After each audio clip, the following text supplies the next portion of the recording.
Yeah, I want to thank everybody and welcome you to the Manhattan Community Board 1 Transportation and Street Activity Permit Committee meeting for July 2026. I'm Betty Kay, the chair, and I'm joined by Jess Coleman, who is my vice chair, as well as Zach Ballmer, who is our district manager here at Manhattan District 1. And tonight we have a relatively short agenda, but some really important topics. So what I want to do is start with the first one is Canal Street, which everybody has been waiting for. Hope you're as enthusiastic as I am because we can move forward. But if you'd like to please introduce yourself and the team, Sure. that would be great. Our first item, and you can take it away. Are you ready to put on their slides? Do you want your slides or theirs? Those there, you won't use mine, they're all till they're done. You haven't signed, speak, but you signed. Oh, and speaking to the owls, you can, Do you want me to sit? I was just gonna talk loudly to the room. Is that what you want? whatever you want to do is. How is the owl? Speaking to the owls. Do I know if the owl's hearing? We'll tell you if it doesn't. That sounds like a plan. Okay, well, hi, my name is Dan Wagner. I am with the New York City Department of Transportation in the Public Realm Unit, and I'm here to present Canal Street. Before we do that, let's go down the list of DOT staff we have online and in the room. Preston Johnson from Cycling and Micromobility, Sam Hope from Public Realm, Caitlin Dippo from Public Realm, Danielle Zuckerman, the Borough Commissioner, and Kay Shear, the Borough Planner. And we also have online, I think, 3 people, Greg Haas, Suche Utara, and Malia Yoon, although I don't have that confirmed if all 3 of them are coming, but they will be online to answer traffic-related challenges. And with that, I think we can jump into the presentation. So, as a reminder, we came to you. Oh, that's awesome. Yeah, that's great. I tested it out. Okay. It's not gonna work. This is a PDF, right? Sure. Sure. I mean, I've hit a button and it moved. Was that it? Oh, okay. Okay. So the Canal Street project that we presented 6 months ago in December, formally and socialized with the public in a series of, I was trying to remember last night, I think the answer is 9 different meetings with the public over the course of September, October, November, and into December. So we have been talking to the people and we heard a lot of things 6 months ago and we promised we would come back. So here we are coming back with a presentation to go over how we revised it from that feedback. As we get into this, I want to reiterate the high-level goals that this presentation, that this project's, ideology was, and it's to relieve pedestrian crowding. That's first and foremost. In that we find that when we're on Canal Street, there are so many pedestrians, and it's so challenging to walk at certain locations at certain times of day, etc. We also want to improve safety across the board. Safety is paramount for DOT and its mission. We also want to simplify complex intersections, and that is a little DOT term, but the concept is a standard 4-legged 90-degree intersection is what I would call a simple intersection. When you have more legs, more angles, we call that a complex intersection. And statistically, complex intersections is where the safety data gets worse. So we know that if we make a simplified intersection, we're going to have more safety. And that is why another one of the goals for this project is simplifying complex intersections. We also want to rebalance any underutilized space. We know that a lot of DOT streets have this. We've been working on this for many years. And we also want to, of course, improve bike connections because we know that biking is a key part of the New York City public. 6 months ago, we came to you with a proposal. We came to you with this map. We've updated it a little bit. What it shows now is the sections that we are focusing on. We still intend to do all of those sections that are dashed. We will come back with more for those. And so tonight we're talking about the 2 sections of this map that are in the bold, the dark green.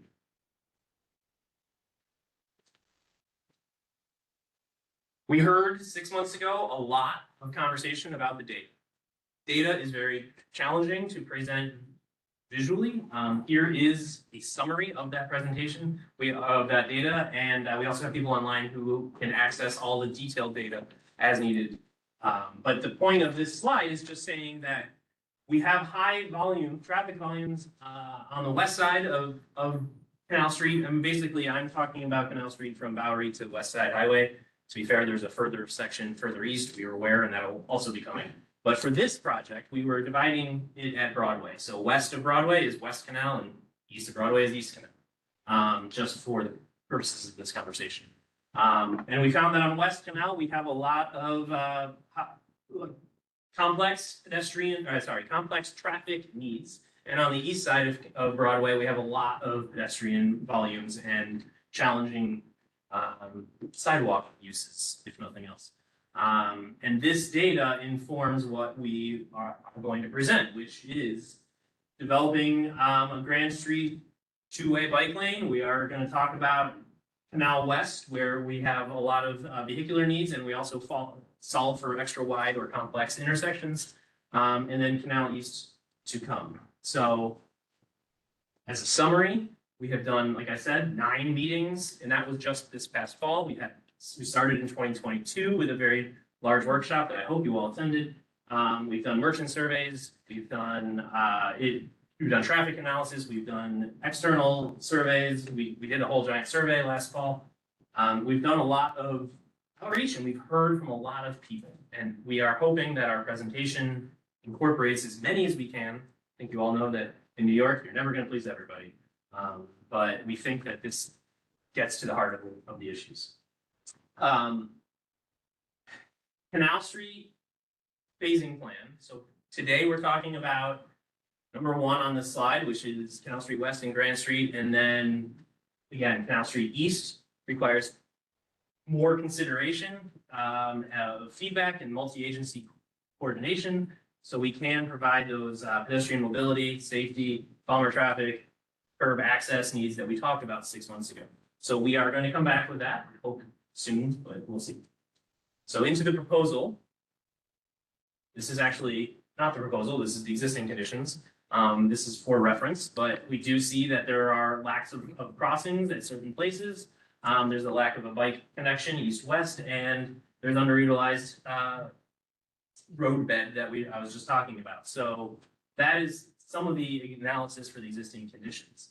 The proposal, we're going to start a series of slides. We start from the west side, we're going to move east over until we get to Broadway. This slide is from West Street to Hudson Street, and the proposal itself overall is very similar to what we proposed last fall. So I'm going to highlight specifically on these slides what is different this time around from last fall. If you didn't see last fall, then the whole thing is brand new. So I will try to talk about everything, but we have new crossings across West Street, which we did propose last fall. But we've now added a handful of daylighting curb extensions where feasible around that same intersection and heading east.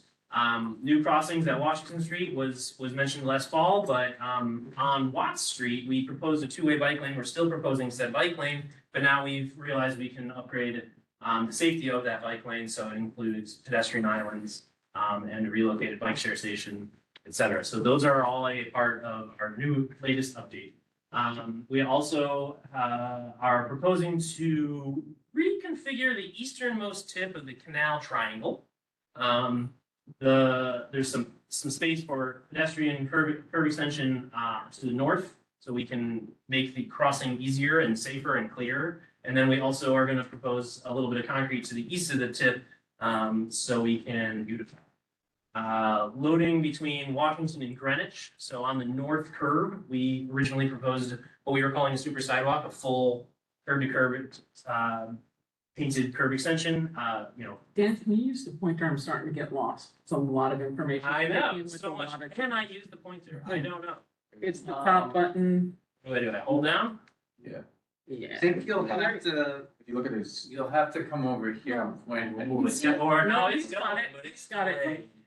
You've got the pointer there that you're doing, and if you double click it, you'll get a nice big red thing there that'll. Yeah. There you go. There you go. There's your. Pointed at you. These guys are so high tech.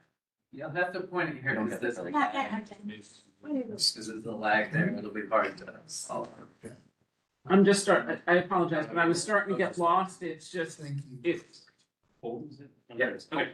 and I know this stuff. So I much. get lost. You guys. Yeah. Gotta get control of this thing. New crossings at Washington Street is what I was talking about. There is I'm not covering it up, but there is a concrete curb extension. And then on the north curb of Canal Street, back and forth here, we had originally proposed a sidewalk extension. We are now going to propose curb access, so for loading. One of the things we heard 6 months ago was a lot of conversation about curb access on Canal Street. So we have in this plan a series of curb regulations that we want to talk about if needed. Moving east, this is actually not moving east. This is still on the same slide, just a little bit zoomed in. This larger island that we were proposing before, we heard a request for greening in the as much resiliency and as greening as we can get. There is space for what we believe are 3 trees on this space, and so we're proposing that.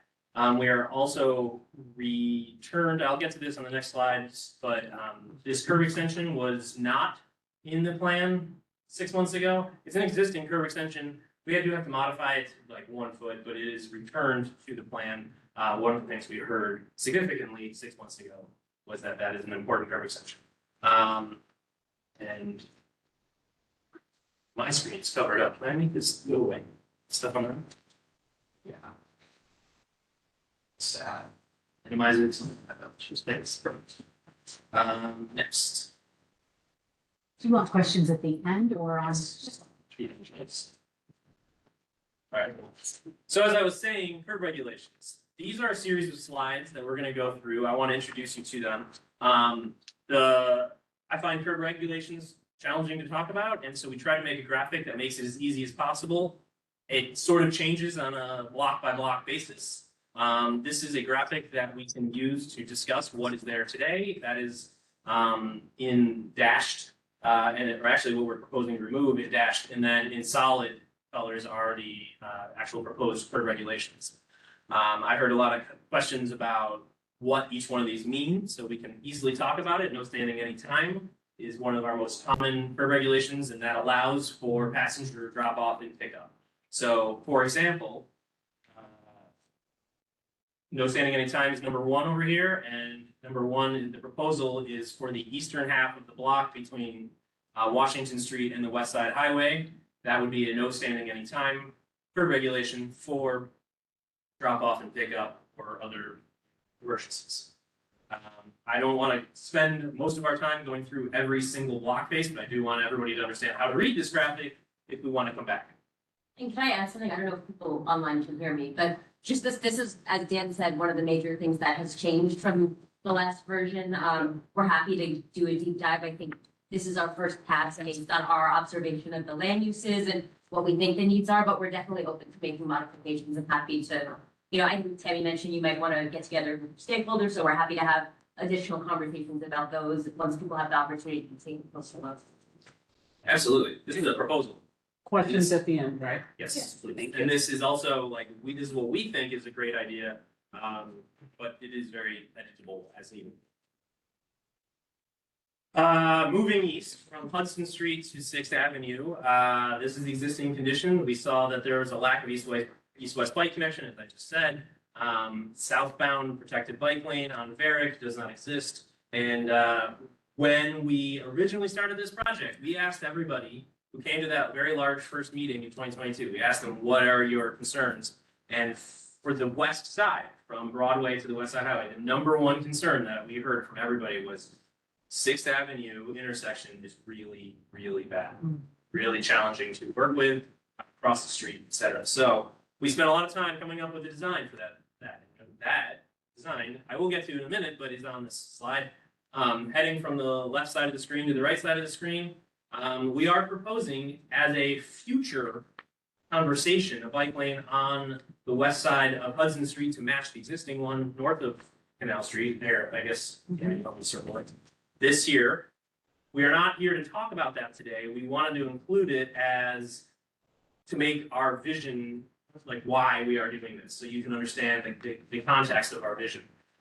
In the meantime, we are proposing to remove the concrete triangle that is right underneath my giant red dot, and relocate that pedestrian space to the corner. This unfortunately is not feasible in concrete with DOT's current resources, but we can paint it and harden the edge.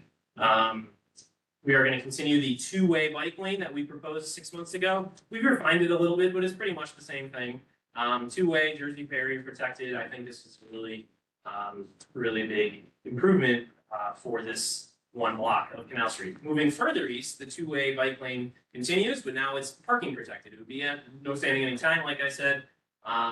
But those vehicles, or at least that space, keeps the bicycles away from the moving vehicles. The proposal, as we discussed 6 months ago, is one lane eastbound on this one block. And that is because that's the traffic need of this block per the counts we've collected, and things have only gotten better with congestion pricing. So that is the proposal. And I will move on to a bigger graphic of the exact same thing. And so what we're talking about, I said, 6th Avenue is the most requested location for improvements. So what we have on this is similar what we presented last time. The new island on the right side of the intersection, east side, I guess, an island on the west side of the intersection. But new to this proposal is an island on the north side of the intersection, and not new to. This is outside of your district, but not new to you publicly, is that this bus boarding island was proposed 2 years ago and approved. It just has not been built due to construction that's ongoing in this lot here. That construction, we are told, is going to finish up, and if so, then we will construct this bus boarding island while we're working at this larger intersection.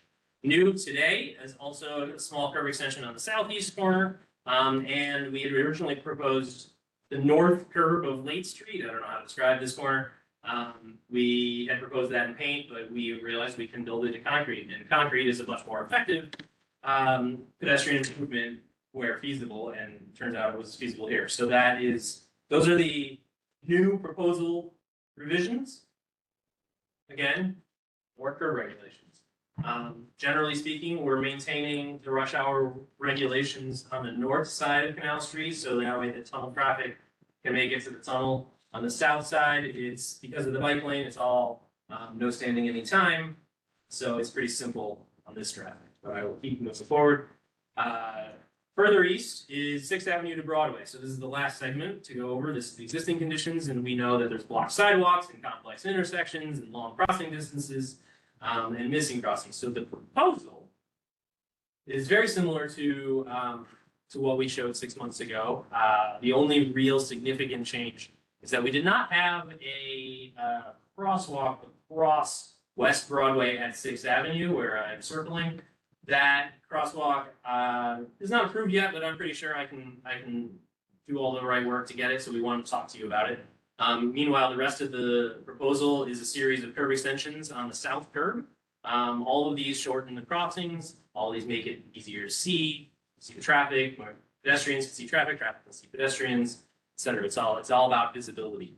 And that is the proposal. So the curb regulations here, again, number 10 on the north curb is our 3-hour metered parking, but also is essentially rush hour regulation.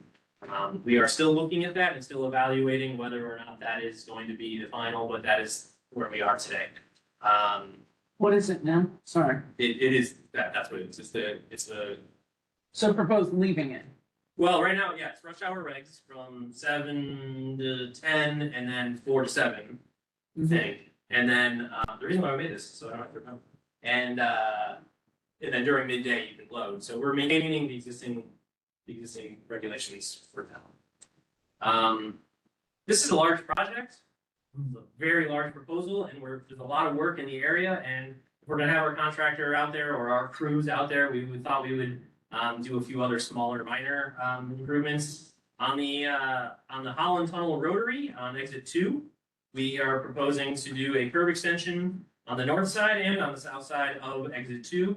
The Port Authority is aware of this, and we're working with them on making that more permanent. But for now, we can have our markings contractors put it down as gravel or paint, and then we can, by doing so, we can shorten the crossing across here, and we can also add a leading pedestrian interval, so that way pedestrians can safely get across without taking their lives in their hands from the sort of the onslaught of traffic coming around this corner.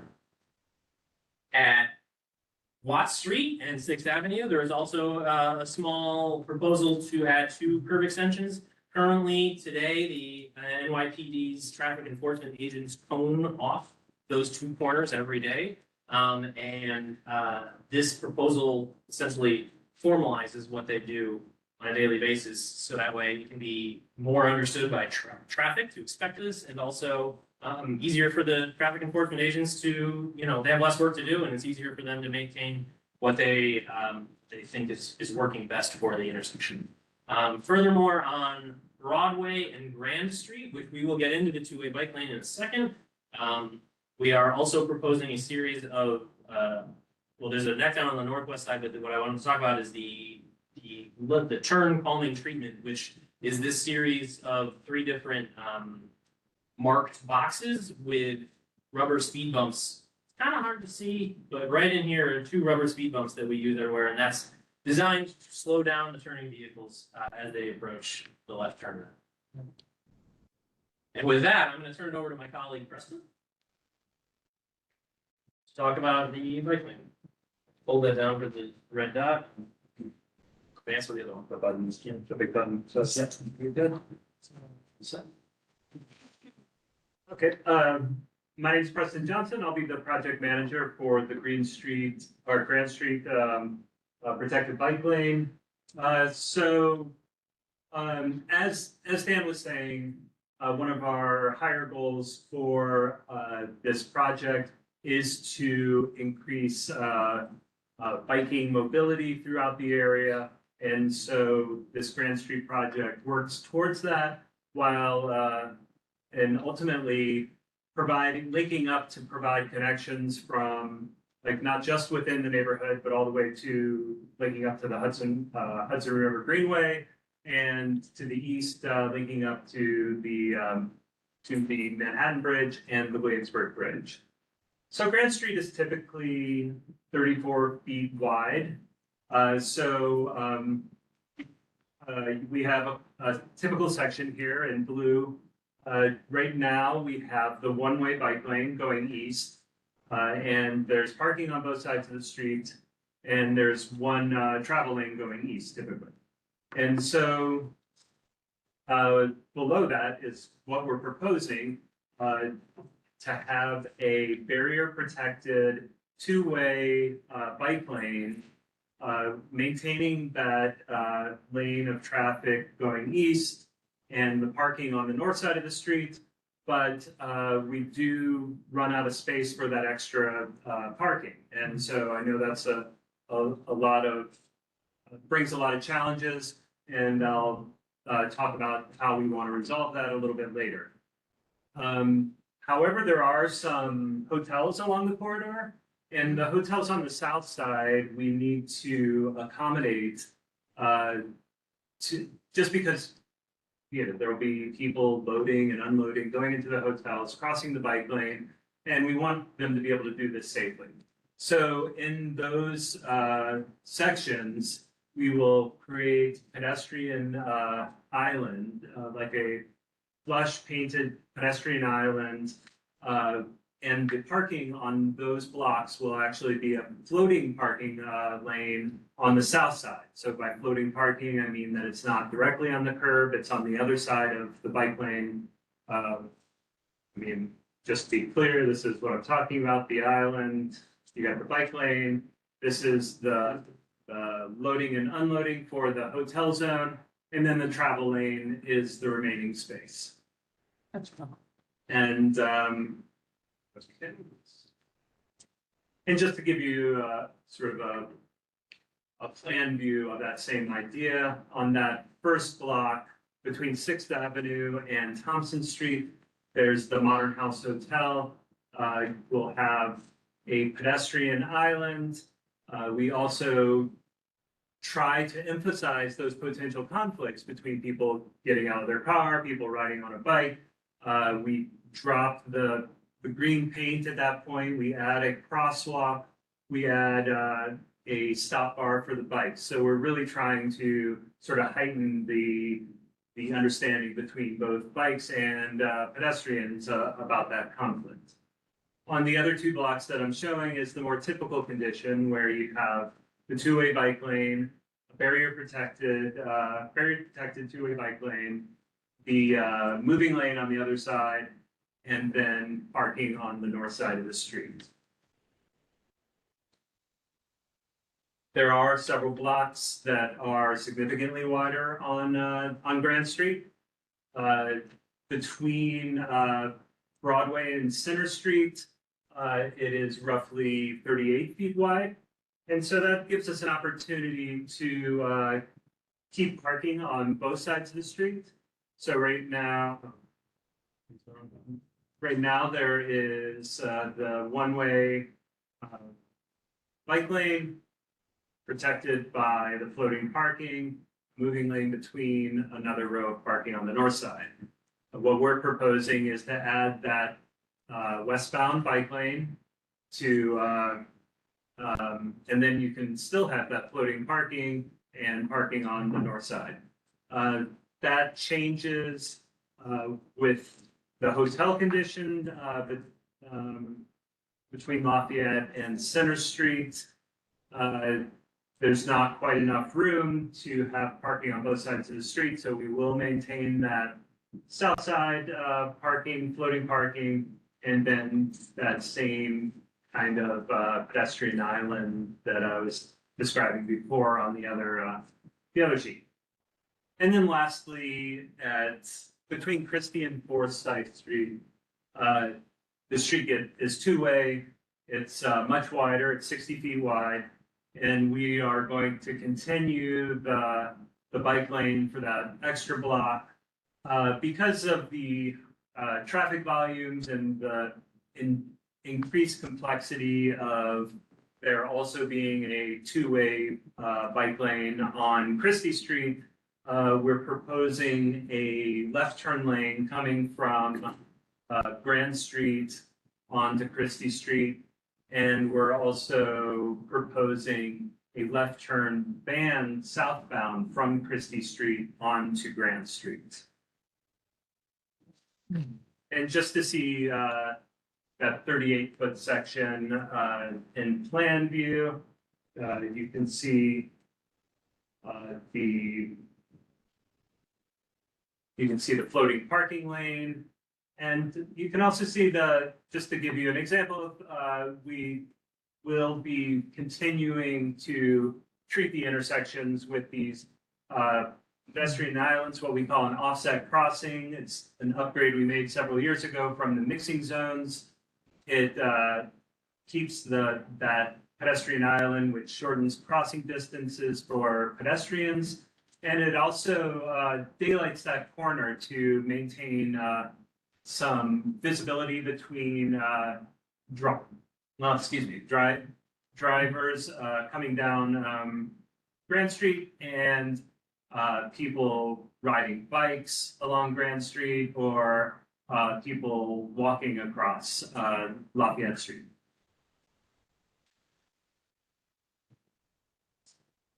So we've done two-way bike lanes throughout the city. Typically, they're often on edge conditions, but we have an increasing number where they are with more intersections like Lafayette, you're probably familiar with, but also other places. And we see similar sorts of improvements to safety that we see with a typical protected bike lane. And so on a street like Grand Street, we're really seeing, some illegal wrong way cycling. And what we're hoping is that by adding markings and signals and signage and legalizing that westbound connection, is that it makes it more predictable for people walking and people driving and thus safer. And so, like I was saying, we know that it's a challenge to remove some of the loading space from Grand Street. And so we are looking at both Grand Street, updating parking regulations, loading regulations on Grand Street and also those side streets that intersect it. We want to make sure that there's commercial access for where it's needed, for loading, and we also want to make sure that after business hours, that there is good turnover for passenger vehicles. So we hope to update those parking regulations accordingly. Pass back to Dan. Thank you. Thanks, Preston. So when we were here 6 months ago, we heard a lot of requests, especially from this board, about our traffic data. And while traffic data is hard to visualize, we have a couple of slides just to show you sort of what we're talking about, and then we have a handful of people online who will be able to answer further detailed questions. But on this map, this is a map of Canal Street and environs, and every single purple dot is a location that we took our traffic counts at and incorporated into our model. That is what is dictating many of our design decisions. Our traffic model that we did is showing exactly what we expect. And, nothing is beyond what the DOT deems acceptable for traffic needs in the city. And interestingly, when we started this project, we assumed a lot of the traffic on Canal Street was going between the bridge and the tunnel, or between the tunnel and the bridge. And we did some data collection, and we found that 17% of traffic is doing that movement, which means 83% is not going between bridge and tunnel. They are going from Manhattan to either Jersey or Brooklyn. And so we wanted to focus on not so much the throughput of canal, but more like the ability to navigate through canal from a pedestrian standpoint, from a bike standpoint, from a vehicular standpoint. We also, as part of this project, we continue to propose, as we did 6 months ago, a left turn ban as part of this project. We understand that what I just said makes it a little bit harder to go from the tunnel to North Manhattan. So these are the reroutes. This is the actual traffic data that we're seeing.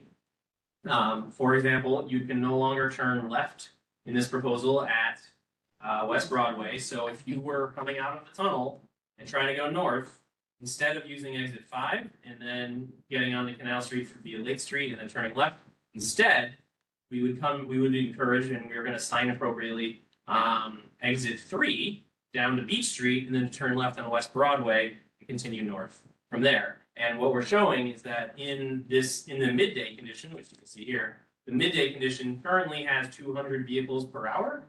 And with this change, they would increase by 150. So we have done our traffic model that represents all of this, and the traffic model is giving us the information that says that this is an acceptable change to our street network. Same thing with the left turn at Green Street from westbound. If you're coming out of the tunnel, you come down here and turn left on Church.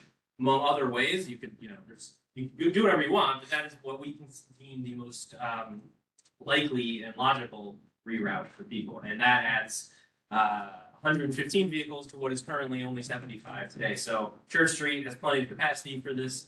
We're not so concerned about it. In the bottom half of the screen is the PM. It's very similar in a lot of ways. And we will continue, if the proposal goes forward and we put it into the ground, DOT would continue to monitor and adjust as needed. This is not a permanent proposal. This is what we think is the right solution, and as things change, we can adapt. Yeah, maybe could you do a refresher on why a left turn ban is important for safety? Sure. So in this proposal, actually, I'm gonna go back to Trucks there this. every day. I know exactly this is. So at this intersection, this proposal, we didn't do a good job highlighting it, but this proposal allows DOT to take what was 2 different phases for eastbound traffic. This segment of Canal Street used to go straight, and then that would go from green to red, and then this would turn to green, or maybe I got it backwards, but the same idea. And then these guys would go. In our proposal, both of these legs can move forward together at the same time. That allows us to free up signal timing, to improve the processing of this intersection. It allows us to do all these changes that you see on the screen. But one of the elements of that change is that we don't have an interest in traffic coming from Lake Street and trying to merge to the left in this very short segment. West Broadway is not on this graphic, but it's the very next intersection. And we don't want traffic to move up and merge with them, or traffic coming eastbound who didn't want to turn left, having to merge in the other way. That weaving behavior that traffic does when you have to do a lane change is the reason we have traffic congestion, traffic safety, negative safety numbers, etc. So we're trying to prevent erratic behavior and dangerous behaviors in vehicular movements. So moving forward, back to that slide. The turn bans, both at West Broadway and then another one at Green Street, the same concept. We don't want anybody who wanted to turn left on West Broadway to just be like, oh, I'll just go with the next one and then have the same problem. So between these two, we believe that it will improve traffic safety on Canal Street. 6 months ago, we heard a lot of questions, probably because we didn't actually go into the details, but what are we going to do with our painted curb extensions, and how are we going to make sure that they work and are successful and are not abused by traffic and vehicles? So to go through that real quick, 2 slides. These painted curb extensions are actually epoxy gravel. It's not paint. I just use that as an easy term. But the epoxy gravel is the actual material on the ground. And then, delineating the edge are what we call our flexible delineators. You know them and love them. They're all over the city. We've got planters where needed and concrete islands where needed. But more interestingly, we intend to line the edges with a series of planters and granite blocks, or planters like this down here, that really solidify the edge treatment so that way the traffic does not feel like they are permitted to drive over this empty space. We are going to, this proposal has about 60 blocks and 60 planters interspaced throughout the whole proposal. We try not to put them in places where there are pedestrians crossing, here and here, but we do want some to sort of harden the edge so that way drivers aren't tempted to drive in and then park right here. So these are all our proposals. This is just one small little curb extension, but it's an example of the hardening effort we would like to do. We have a contractor who will be maintaining these planters. They're called the Horticultural Society of New York. They will be maintaining where appropriate, and if not, then, if there's a local partner who's doing it, they'll do it, and if not, then they'll be the Hort. We're almost done. Next steps, like what are we doing today? What are we doing tomorrow? So 6 months ago, we presented Canal Street East. I'm not going to go over Canal Street East today, but this is what we showed 6 months ago. We heard a lot of things. Every single bubble here that has, oops, look at that, that has the black, I don't know what I hit to do that, but that has the black outline is a response to our proposal from 6 months ago. We are still working through the feedback and still trying to develop the appropriate response proposal. We heard a lot about vending and curb access and curb use. And we heard very clearly from the community boards that DOT needs to work with City Hall, and DOT is working with City Hall now. We are continuing to observe and study the curb needs. We are continuing to work with City Hall, with elected officials, with agency partners, and to try and come up with a plan to balance the vending activity that hopefully makes it a better condition. Danielle can speak more to that as we have more, if we have more questions. And I think it's also important to note that many of our proposals sort of work together and need to happen at the same time. However, there is a convenient dividing line at Broadway where the proposal east of Broadway and the proposal west of Broadway can happen independently. There are design tricks we can do that will make it so it's a seamless edge from a corridor project to an end. The timeline that we would like this project to have, depending on how this conversation goes today and so forth, is that we finish our outreach in summer 2026. And that means that if everything goes swimmingly, and that's a big if, internally and with you, Canal Street West implementation could begin as early as this fall. that again, that is pending how this conversation goes. We would also hopefully come back in the fall with a Canal Street East proposal, and then in 2027, we would continue finishing whatever we didn't get to in Canal Street West and also start on Canal Street East. So that is the vision of our schedule. At this point, I will turn it over to questions, I guess, to Yes, I'll take that. What we'll do, people will be limited to 2 minutes. We'll start with committee members, but it will be open to everybody else at some point after that. So, with your patience. But yeah, hands up. Cody? I have a very quick, simple question about the bike lane on Grand Street. World 2. What, I didn't miss the part about the barriers, the Jersey barriers. What section? Yeah, I mean, we're still working out whether it'll be Jersey barriers or if we'll have something that, like a lower profile barrier, but, you know, we definitely want something that's protecting the bike lane from being parked in. And I love two-way bike lanes, but how wide is it? Currently, we have it designed as 8 feet plus the 3-foot buffer between, our 3-foot buffer next to it. Is that that's pretty narrow, right? It's, I mean, it's meets our standards. Okay. Is Brooklyn Bridge? Yes, I think it's like. What is Lafayette? I think that might be thin. I think it varies, but the drawings that I've seen. There's concerns, obviously, because there are a lot of bikes, that are, you know, e-bikes, the illegal e-bikes and that sort of thing, people who pedal bike. And it's complex. Right. I mean, you know, I think we're always open to the possibility of making changes. We also, you know, we're trying to also accommodate kind of just the various uses of Grand Street Sure. with the trucks and loading. And so it's something that could be revisited at the same time, but this is our kind of like starting point. Ian, Eric? Yeah, hi. So thank you for the presentation again. Look, I understand the need, you want to connect the Greenway from West Street to Grand Street, but I don't think it should be a long canal.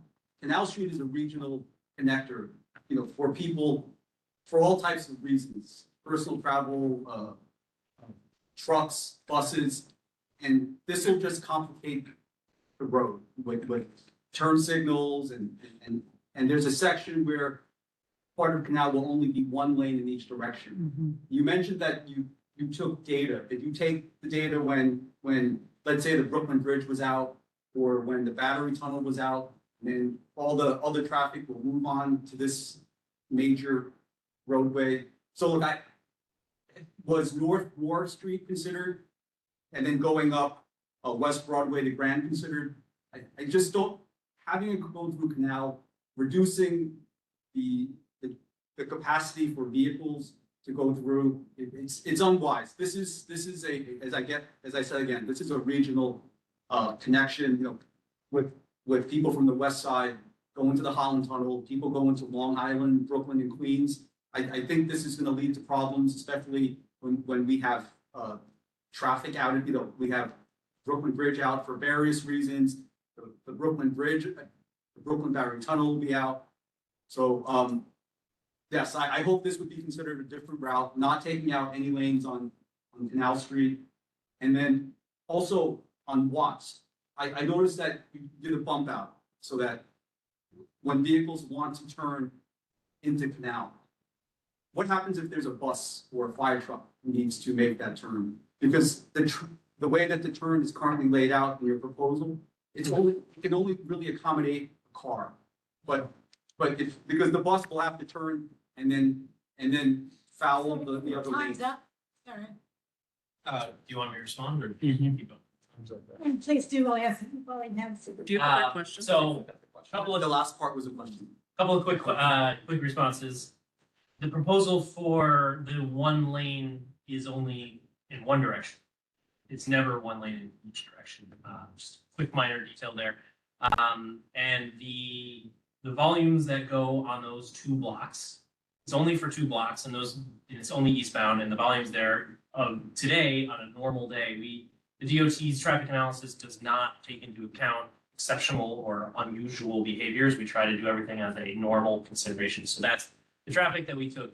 And then regarding the routing on Northmore or other streets, we did take a look at so many locations. And the Watts Street connection down to 3 blocks, I think it's about 3 blocks, 3.5 of Canal Street, and then up onto Grand was what we felt would be the most palatable for bicyclists and for the traffic needs of the area.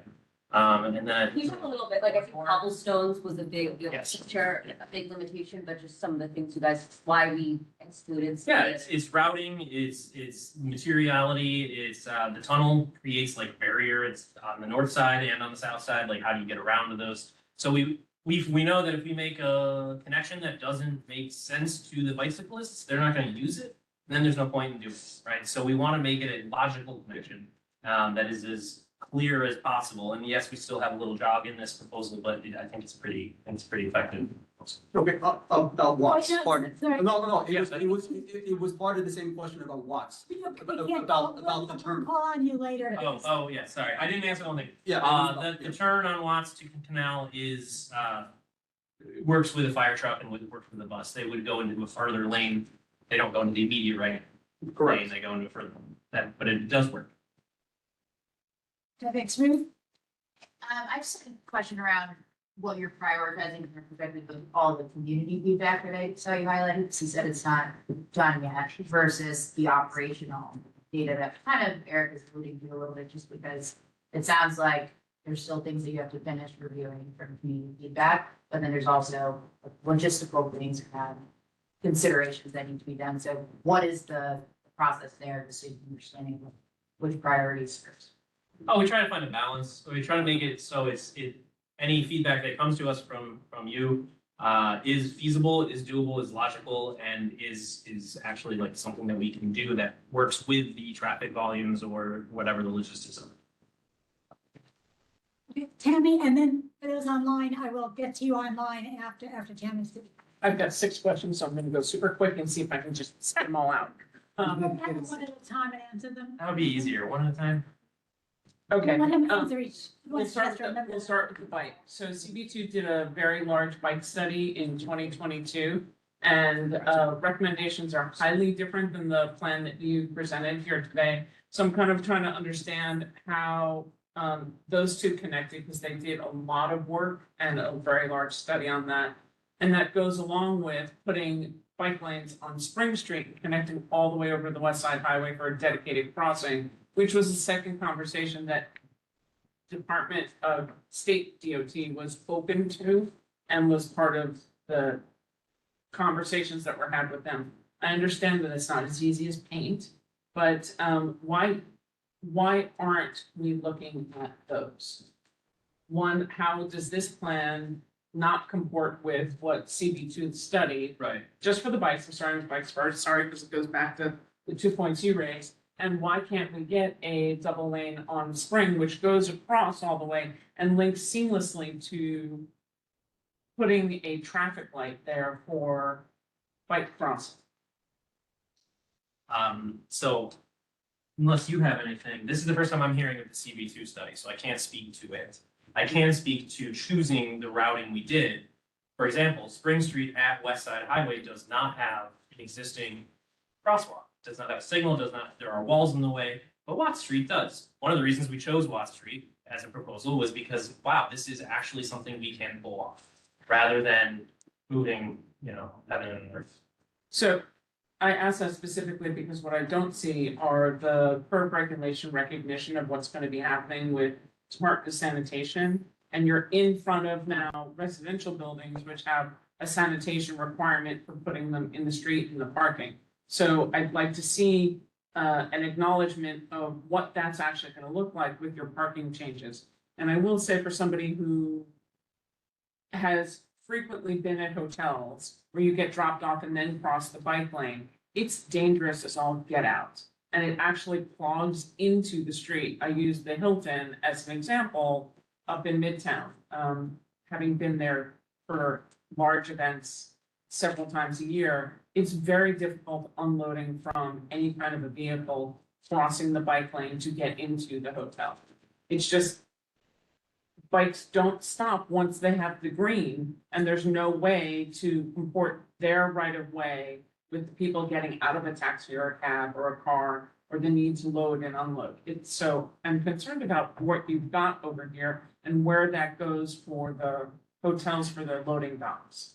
So all of that kind of clumped together on the bicycle side, I'd love to hear feedback on. And if it's not today, I'd love follow up on that. I think generally with sanitation, we've been working with them and partners to site containers. We have some guidelines and we worked with them to ensure that anyone who has to place containers adhere to those guidelines, and we work with them to get creative about citing as needed. And I think, as we said, the current regulations are fungible and we're open to feedback on those. So that's what I'd love to see on a diagram, is what the building needs are gonna be for that in the parking regulations that you're changing, right? And whether or not your parking could, instead of be commercial truck loading, could just be loading, because some of those buildings, we talked about having accessibility issues for people who need to get in or out. It's not only commercial loading, it was residential loading and some of the, older medical facilities and that kind of drop off is not accommodated with a commercial only loading. So not having truck loading, but having just loading zone allows. Like no standing. No, a loading zone, Well, no standing allows you to do. right, but it doesn't allow you to do commercial loading, or it's different.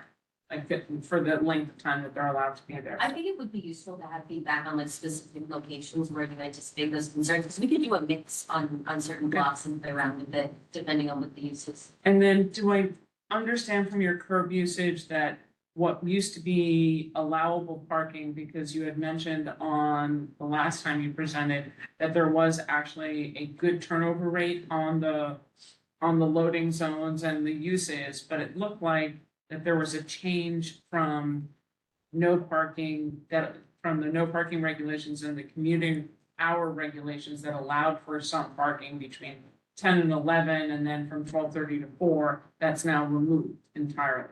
I may have been wrong, but that's because it went really fast, Dan, sorry. But that's kind of what I was trying to understand on that, the full changes. And we can go to that slide and talk about it. Is that better? Yeah, that'd be awesome if you don't mind. And when you're looking at the curb extensions and the additions of as you're adding them out, is there any opportunity to expand also then the length of the crosswalks, the depth, to make them wider? The crosswalk? Yeah, It's not off the table. The current standard is essentially, it's a formula of the width of a crosswalk. Mhm. And so what you're asking is to go against our standards. maximize the amount of capacity for pedestrian in the crosswalks. I like to do that with perfect too. So do With, you have a particular location you'd like to I mean, just to go understand. into? You can start with this one, Okay. it went so fast that I was trying to compart with the, This one's very simple, so it's a good one to start with. So essentially what we have is on the south curve, that number 1 indicates the number 1 at the top right, which is just no standing anytime. There's a bike lane there. There is no curb access on and it. what was it? Well, it wasn't, I think Where the taco place. it is currently no standing anytime today. Okay, that's what I'm, Yeah, no change, is essentially what that says. So where we have a dashed line is something where dashed number, like on the northeast corner of Varick and Canal. Currently, there is a truck loading only regulation. We are proposing a truck loading only from 10 to 4 PM. In other words, to make the rush hour moving lane more effective, because technically today you can load on that one block and then it just jams up all Canal Street. So we're trying to right size our. what is the That's how- purpose for that load? Is that the only loading spot for any of the commercial vehicles? What purpose does it serve versus if the counts are down, but you're gonna hurt the business who then doesn't have a loading zone, that is a concern that's one of the We questions. still have a loading zone from 10 to 4 in this proposal. So they can still get their loading. We just don't want to do it during rush hour. Not on 8. On 6, yes, 8 is a full loss. On the bottom right of the screen. Yeah. That is currently proposed as removing the truck loading only from 7 to 3, and we are proposing no standing anytime. Namely because right now on that block, the geometry of that block and it is substandard. It does not meet New York City DOT or federal guidelines. This proposal brings that up to code. And unfortunately, that is how we had to do it. We're adding, the proposal is not a curb extension to take away a lane. That is a half a curb extension at best. The whole intention of that curb extension is to provide a little bit of elbow space between the semi-narrow sidewalk on that block and the moving lane that will now have, sort of more traffic pouring through from Lake Street when we're done. And we just want to fill that space with planters. So it's not even taking a lane, it's clarifying a messy situation. So my question is, will there be loading available for any of the businesses who currently use the loading zones on the side streets? Well, there are 2 businesses there, and they can load on West Broadway. If the parking regulations allow for it, and that's what I'm asking. Parking regulations on West Broadway, we can go into each one of them individually if you want. That's kind of what I'm trying to ensure, is that we're not making it more difficult for businesses to survive in Lower Manhattan that are here. So if it's an active loading zone, that was the largest thing that we heard from the businesses who came at every point was they needed to be able to, and many of them, especially as you go further east, are a different style of business. It's not a retail business that was large equipment moving in and out and other things to, and not a fly-by-night, businesses that have been here 30 years that we're not looking to kill. As a spot by spot, we can go over spot by spot, but as a general proposal here, we are trying to increase loading for these businesses. We heard that as well. This proposal, not on this slide so much, but on the other ones, is generally more loading. It's additional loading than what is today, and what we proposed 6 months ago. So kind of yes, but obviously in certain places, no. And then the other question about your floating island with the hotels. Is there anything that you can do because for the samples that you showed, it's a green light, the bikes are going, and then they come to a hotel area. But if there's a paint change, it's meaningless. It really doesn't do anything. Is there something that you can put, like you're doing for the cars, which are the rumble strips to slow on the corners, treatments that in that section between the traffic light and the hotel, on that block, that those bicyclists recognize that that block is a pedestrian high volume area? Sure, we can definitely look at rumble strips. And then the one thing that you had on your triple turning, that's the 3 ways to slow down a turning car. You have it there. On the Broadway and Grand. That's What slide number? Yeah, 5, 2. I apologize if I've seen them earlier, marked it. This one? Yeah. I will tell you that there are some of those that are already deployed over at Liberty Street on the West Side Highway. With high volume data instead. Just the ones that are on the corner that you show there, are on the corner of West Street and Liberty, they've been replaced 3 or 4 times already, and they're still gone. Craig, do you have a response?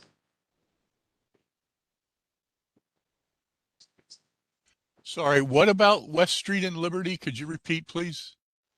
The treatment that you're showing that slows down the turning cars, right? There's I don't know what you call that thing. This is the turn calming treatment. I think generally you're right that these get a lot of wear and tear because a lot of people are driving over them. They do help to deter people and visually and physically. I think people are going to drive over them, but it's something that can help make that intersection safer. We heard, particularly following a crash that happened here recently, Yeah. that there was a desire. I think we have some sort of geometric challenges I think last night we talked to CB2, we talked about potentially in that striped area, seeing if there was anything additional we could do. But that's sort of something just going very quickly to slow things down. And looking at this location to see if there's anything further we can do, but this was something that wasn't in the original proposal that we decided to incorporate based on some more recent feedback. And this is a tool we can kind of quickly put out there. I just want to let you know that in the winter, they get scooped up by the plows and they're gone. So, and then they get put back by DOT. And then they end up, I don't know whether it's a foundation issue, whether you'd be better off putting a concrete bump in the road. But with just it being sent down with the screws that it's installed with, it really doesn't last. And Yeah, no, we noticed that this year with the first big snows in a while. I saw like all of our flexible layers like floating in the piles of snow. It was very sad to see. But yeah, this is the tool we have for this now, and we can look at some different sorts of hardening. But I think there is a limitation with sort of just the narrowness of this roadway. So this is for now. they'd be effective in bike lanes. Where rumbles, combined with rumble strips. We'll start with the rumble strips and see what more. Thank you. We're moving on to the next person to clarify, since we've just had a bunch of questions about commercial parking. Do those parking regulations allow commercial cargo bikes, for any micromobility, or is it strictly trucks and vans? It should be vehicles with a commercial plate. Which, so micromobility would not be allowed. I don't believe they have plates at all. Some do, some don't. Amazon does. Amazon does, really? It's, I didn't think that they. There's that. No, only their Electronics. vehicles, only their large trucks have plates, but Yeah. like those little e-cargo bikes don't have plates. I was gonna say, I don't think they're recognized by the Sorry. state. No, Because that would, of course, be an issue, is if that's where we're trying to go with our deliveries, how are these businesses going to have that option? Yeah, no, it's a good point, and it's something that CP2 brought up too, and I think the idea of just the sort of different kinds of devices to move deliveries, we want to make sure everyone has sort of access, and I think our signs are sort of limited on, and have to adhere to certain standards, but we can see if there's like larger thinking in the agency about how to ensure that curb access is. Says the blue highways start to bring in more of these commercial cargo. Yeah, that would be a good point. Still is what some vendors would like to have deliveries that don't have to deal with congestion pricing fees. Mhm. I'd still expect some growth at some point for that ability use. is your intention to go section by section with feedback that we've gathered to be able to give them feedback on That's not my intent. general, like micromobility stuff, resiliency stuff, and individual intersection stuff? You do have 6 hands online. I was gonna say, there are a lot of people waiting, and I think the bigger issue is to get into the very micro. That is not my intent at this point. But anyway, my intent was to get to Jared next, to get somebody online, and we'll come back in the room. Jared, if you'd like to speak.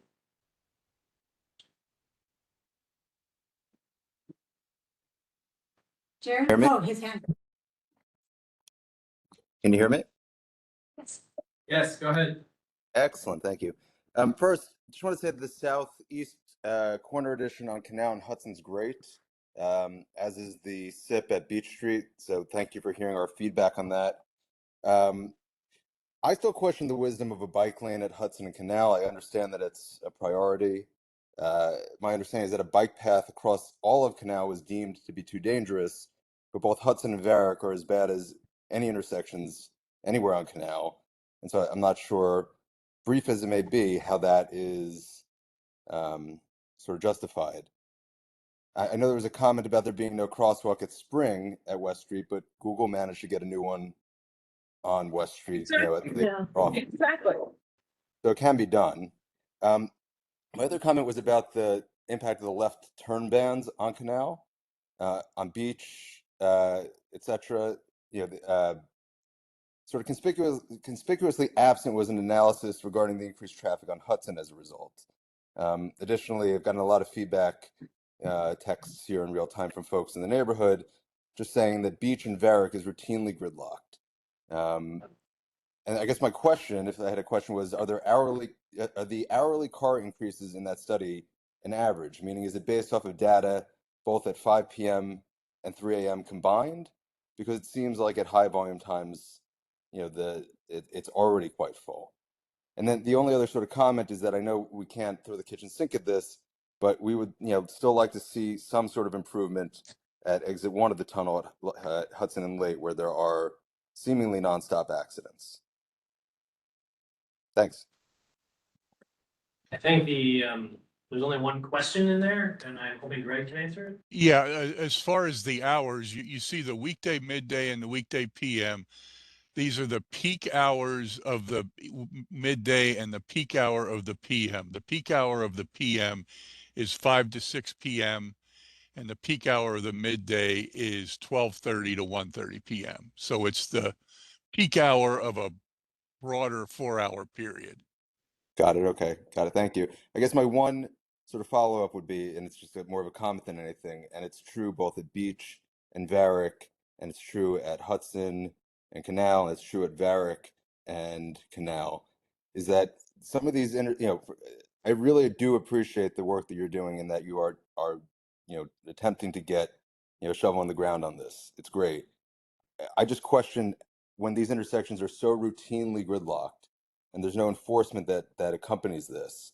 How do we, it's not a question, it's a rhetorical question, but how do we start having enforcement combined with this so that the good that you're doing is actually usable by people? Thanks. I think one of the advantages of putting in a new project is that we work with PD to ensure they're, aware of it and supporting it. I don't know if PD's here tonight. I thought they were going to be. But we've briefed them on the project. I think as the folks in the Tribeca Neighborhood Association know, like we've all been talking to PD about the challenges here. We can continue to elevate that concern. I think also having additional pedestrian space to physically make the street safer to cross, shorten crossing distances will just make that experience a little better, despite some of the challenges we continue to see just based on the nature of traffic at the location. And Jared, I promise we will get to the box legislation and deal with that as well. So encourage the state to move forward. Thank you. Yes. Karen, did you have a question? I did. The intersection where you now have prohibited the left turns, there's a lighting at West Broadway and Canal. There's that disparate lighting where one half of, if you are walking south on West Broadway, you can walk halfway across that intersection and the eastbound traffic is still going. And what happens is pedestrians then stand there, and if they're not aware, they think that they can go all the way across. So I just want to make sure you look at the timing of the lights on the east and westbound and pedestrians at that intersection, especially since you're going to have that free-flowing, fast-flowing traffic heading eastbound with the redirection. So that's one comment. The bike lane, I had the same question about whether or not you would consider Spring, if you would, even if you kept the Watts piece and you came up 6th Avenue and then went across on Spring instead. I could answer that. We can't have a signal at Spring Street because it's too close to the north fork of Canal Street. You wouldn't be able, the northbound traffic, if they stop at Spring Street, there's not enough room to store the vehicles. It's too close. It's too close to Spring Street is too close to Canal to have a signal.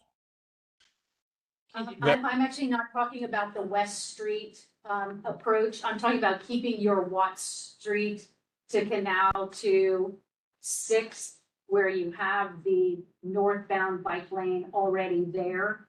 And instead of continuing across Grand, which you're proposing is to make the left on 6th and then join the existing bike lane on Spring.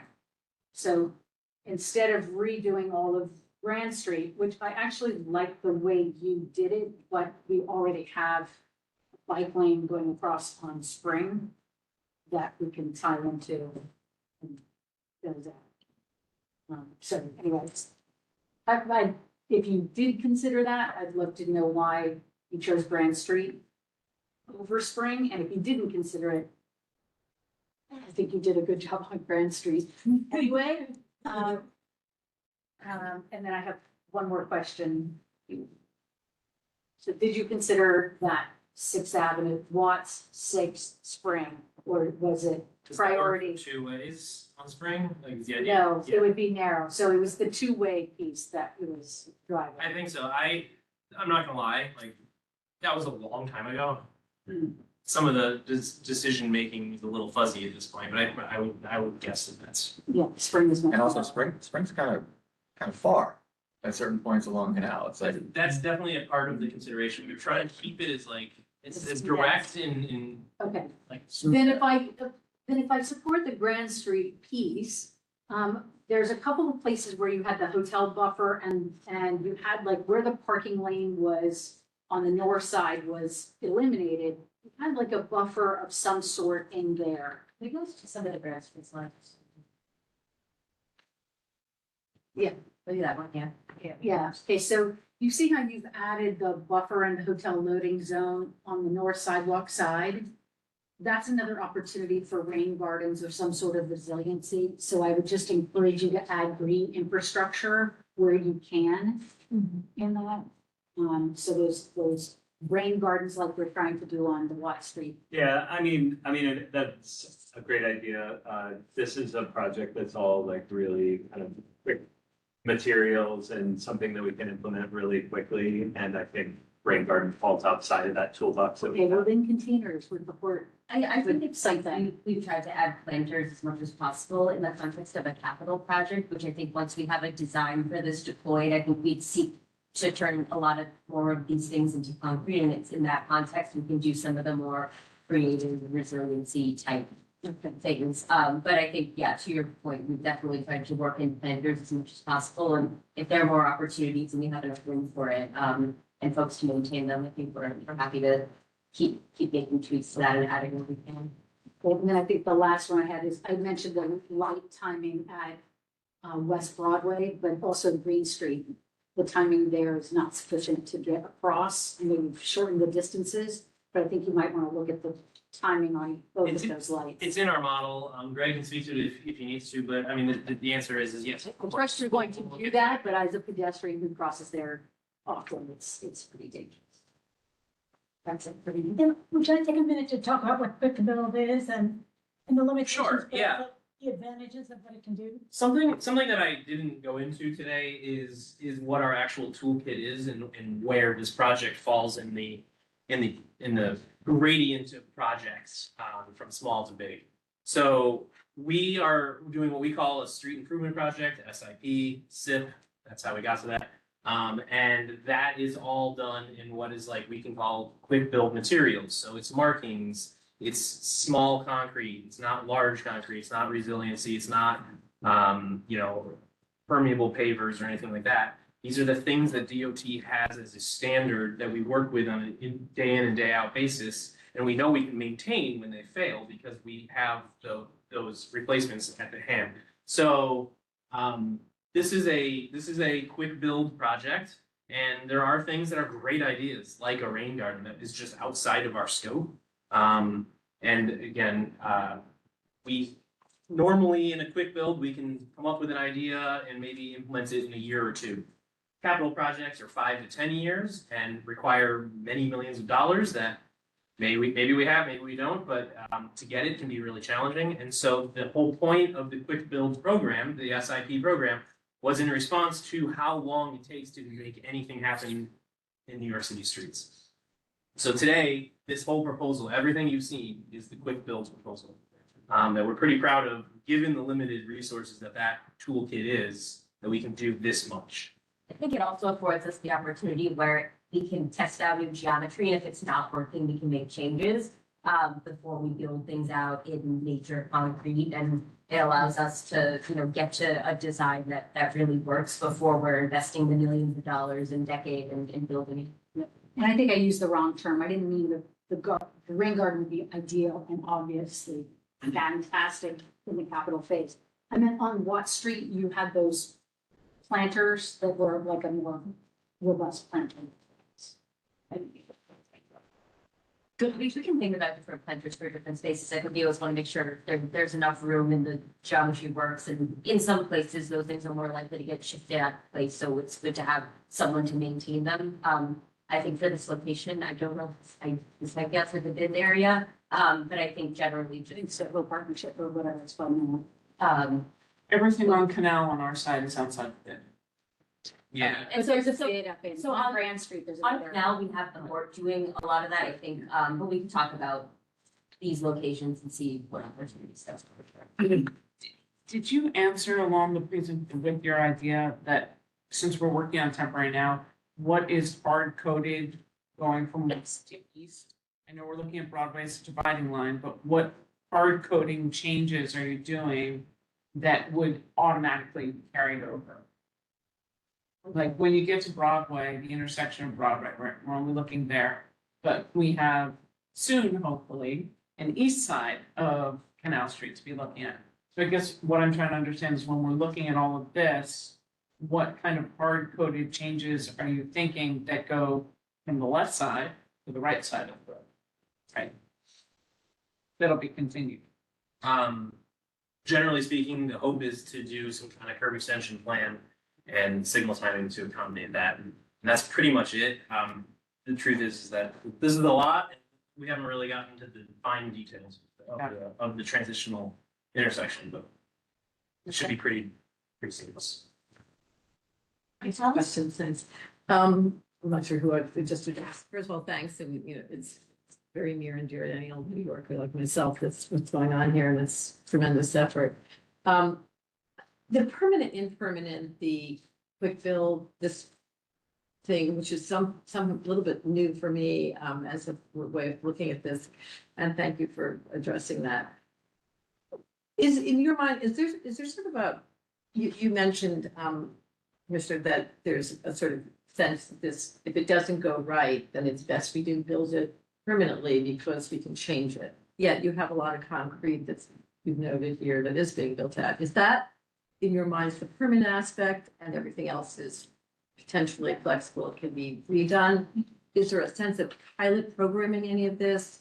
A lot of the questions that are coming up, are you looking at it that in 5 years, if it didn't go right, to make the turns and to make those changes, you'll change them? I mean, can you just talk a little bit about how that works vis-a-vis this quick build philosophy? Yeah, absolutely. Thanks. So the markings are the easiest to change, so I'll start there and then we'll get to the other ones. But the idea that if we put down the thermoplastic marking, that's the white or the yellow on the street, that is editable. We can come back if we put something down and we find that there's crashes over and over, or people can't make the turn, as discussed earlier, like we can change it. We are pretty good at this. We don't usually have to change it. We've been doing this for a long time and we've got a lot of experience. And yeah, I have definitely changed projects after they went in, but rarely. And I've done a lot of projects. The concrete is a more permanent material. We can change that too. In fact, on 9th Avenue, not too long ago, we changed a bunch of islands that we installed in 2012. We moved them over 10 feet.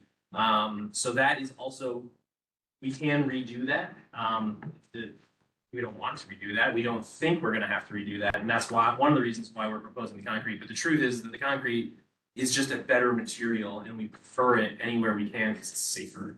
That's what I think. So it really isn't about, impermanence and the quick build thinking. It's about, price and time and Yes. and all. Very much. So, but you'd like to make it permanent. So I guess with that in mind, what is the relationship with DEP and whatever budget they have to Carrie's point about green infrastructure and the critical need for that throughout Lower Manhattan? Is there something that the two agencies are working on together, looking towards the future to have more of this in street planning? The expansion of your toolkit. We're right now in the moment where the board is looking at budget requests. You could help us out by letting us know, how do we sort of fight for this in the budget? And is it something that is worth fighting for? In other words, are we ever going to see, permeable pavers and the like, and rain gardens? And these aren't that costly. I mean, you talk to any landscape architect, but really not.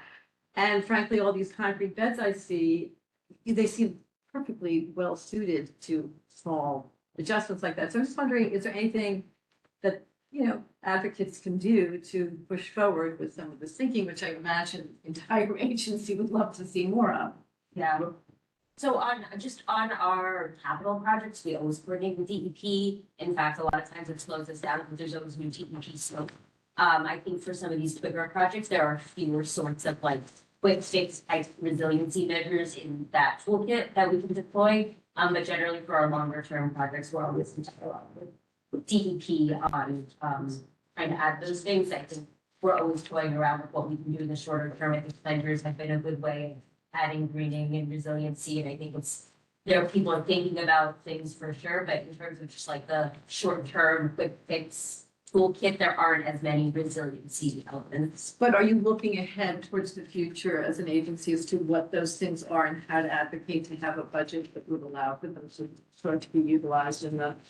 I think there's space. We don't have, I don't know that we've identified specific products for that. I know our resiliency team is always looking at that. I know there's general interest in rain gardens. I think generally the things that can be deployed mostly in a capital project context, and that's why we focus our information on that. And we have done pilots of things like permeable pavers, and we found that, like, for example, non-official reason that like the maintenance of those pavers, it wasn't the cost of the paver, it was the maintaining the pavers. You have to clean them out every so often, so that way they can remain permeable. And like little challenges like that. So it's not to say we're not working on it. We are working on it. We have tried many things, but it is a larger agency challenge. And I think they're sometimes difficult to scale, they're harder to maintain, and so we also think back in the context of, Tammy was talking about some of our elements are constantly getting ripped up, so we also need to think about longevity and things that you can deploy and have them not become an issue in the future. But are you all satisfied with your fitted parks or your, in other words, I with? think we're always evolving. I think there are things we have now that we didn't have when I started at DOT in 2019, so I think there's definitely more work to be done to find. I think it would be helpful to all of us to know what are those things you're working on, not tonight. And, how we as the community can support pushing forward to, say, let's spend money on this. Because not knowing enough about what it is that you're exploring, but I think maybe a session later in the year about that would be really fascinating. We can check in with the teams most focused on this and see what they have up their sleeves and maybe talk. I tell us, we can work on scheduling that. Yeah. But also what's helpful was I looked at the DOT toolkit, which is online. And they have resiliency and you can look up things. I Oh, looked I at have. permeable Yeah. pavers. That's why they said they don't put them on any heavy traffic areas. But- It can't, they don't work. So any of us who were, The ring winning garden. along in Soho on Saturday can appreciate, we have to all go, obviously, with what's going on in the city and in Lower Manhattan. The other question I have is because this happens to be a route I'm on all the time as a pedestrian, and sometimes a light jogger. I'm just wondering, the aesthetics are very dear to my heart. That stretch going along the south edge of Canal Street over to the river is pretty bleak. Stop working. If you go to the Hudson, and thank you very much for doing a slide that showed trees now, that was really great to see.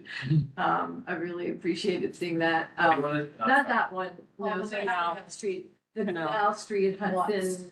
Canal Hudson. Well, Yeah, there we go, Hudson to 6. There you go. Right. West Hudson. Well, yeah, that, yeah. So is there any ability to add any more additional planters or trees or green along that edge of the south edge of the canal? As you walk across, that is one of the, I'm sure you. There is some opportunity. It comes down to the cost of who's maintaining them. We have already committed our contractor to a very large commitment. But yeah, that channelization, that's a very large sidewalk with trees right now, but there is channelization between Greenwich and Watts on the south side, and that's absolutely possible. When you speak about all your goals, I mean, it's sort of the aesthetics of this street could really, it should be safer and this and that, but it also should be more beautiful. And of course, the greening of it is tremendously advantageous, not to mention, of course, the heat gain and moving across that, it can be really brutal as you go across in the summer and all. So anyway, just a point to think about. So I don't know if in the next iteration of this, we'll actually get to see plans that indicate actual locations where those planters are. I don't know if if this is So- accurate to it. It's actually on here. It's just such a, I thought it's it so might be. teeny tiny, like here, right, you know, the next slide shows it way Okay, better. great example. Can you actually? So, Those three things. for example, no, wait, I do it like this. Maybe. Double. Okay. So over here, there are, if I could zoom in, you would see that there are green boxes which represent planters, and there are gray rectangles which represent the granite blocks. So and those planters that we're proposing for this project are something that we're looking into. It's not a promise, but we're looking into trying to purchase these specifically for this project because we believe that they are going to be sturdier, heavier, more substantial than some of the planters that we see citywide, certain step planters, circular ones. Right, I mean, I think that's the other thing I was gonna say, is that what a great opportunity in all of those areas where instead of the granite blocks, they said you had 60 granite blocks, 60 planters. Those granite blocks or a hard material that is a box-like shape that can hold plantings is a wonderful, to me, opportunity that doesn't get used. You see them in different areas. Dansport, up near Trader Joe's on Spring Street, they're fabulous. You know, I don't know if it's super expensive, I doubt it, but just the granite block alone seems like a lost opportunity, so I don't know if we can add a few empty granite blocks that have planters, plant material, and it would be, it was thought that I. It's definitely on the table. Yeah. It's not so. And then, I guess lastly, although I have a question, but the Barracan Beach that was mentioned by, Jared is a huge problem for anyone who has ever been to the traffic there.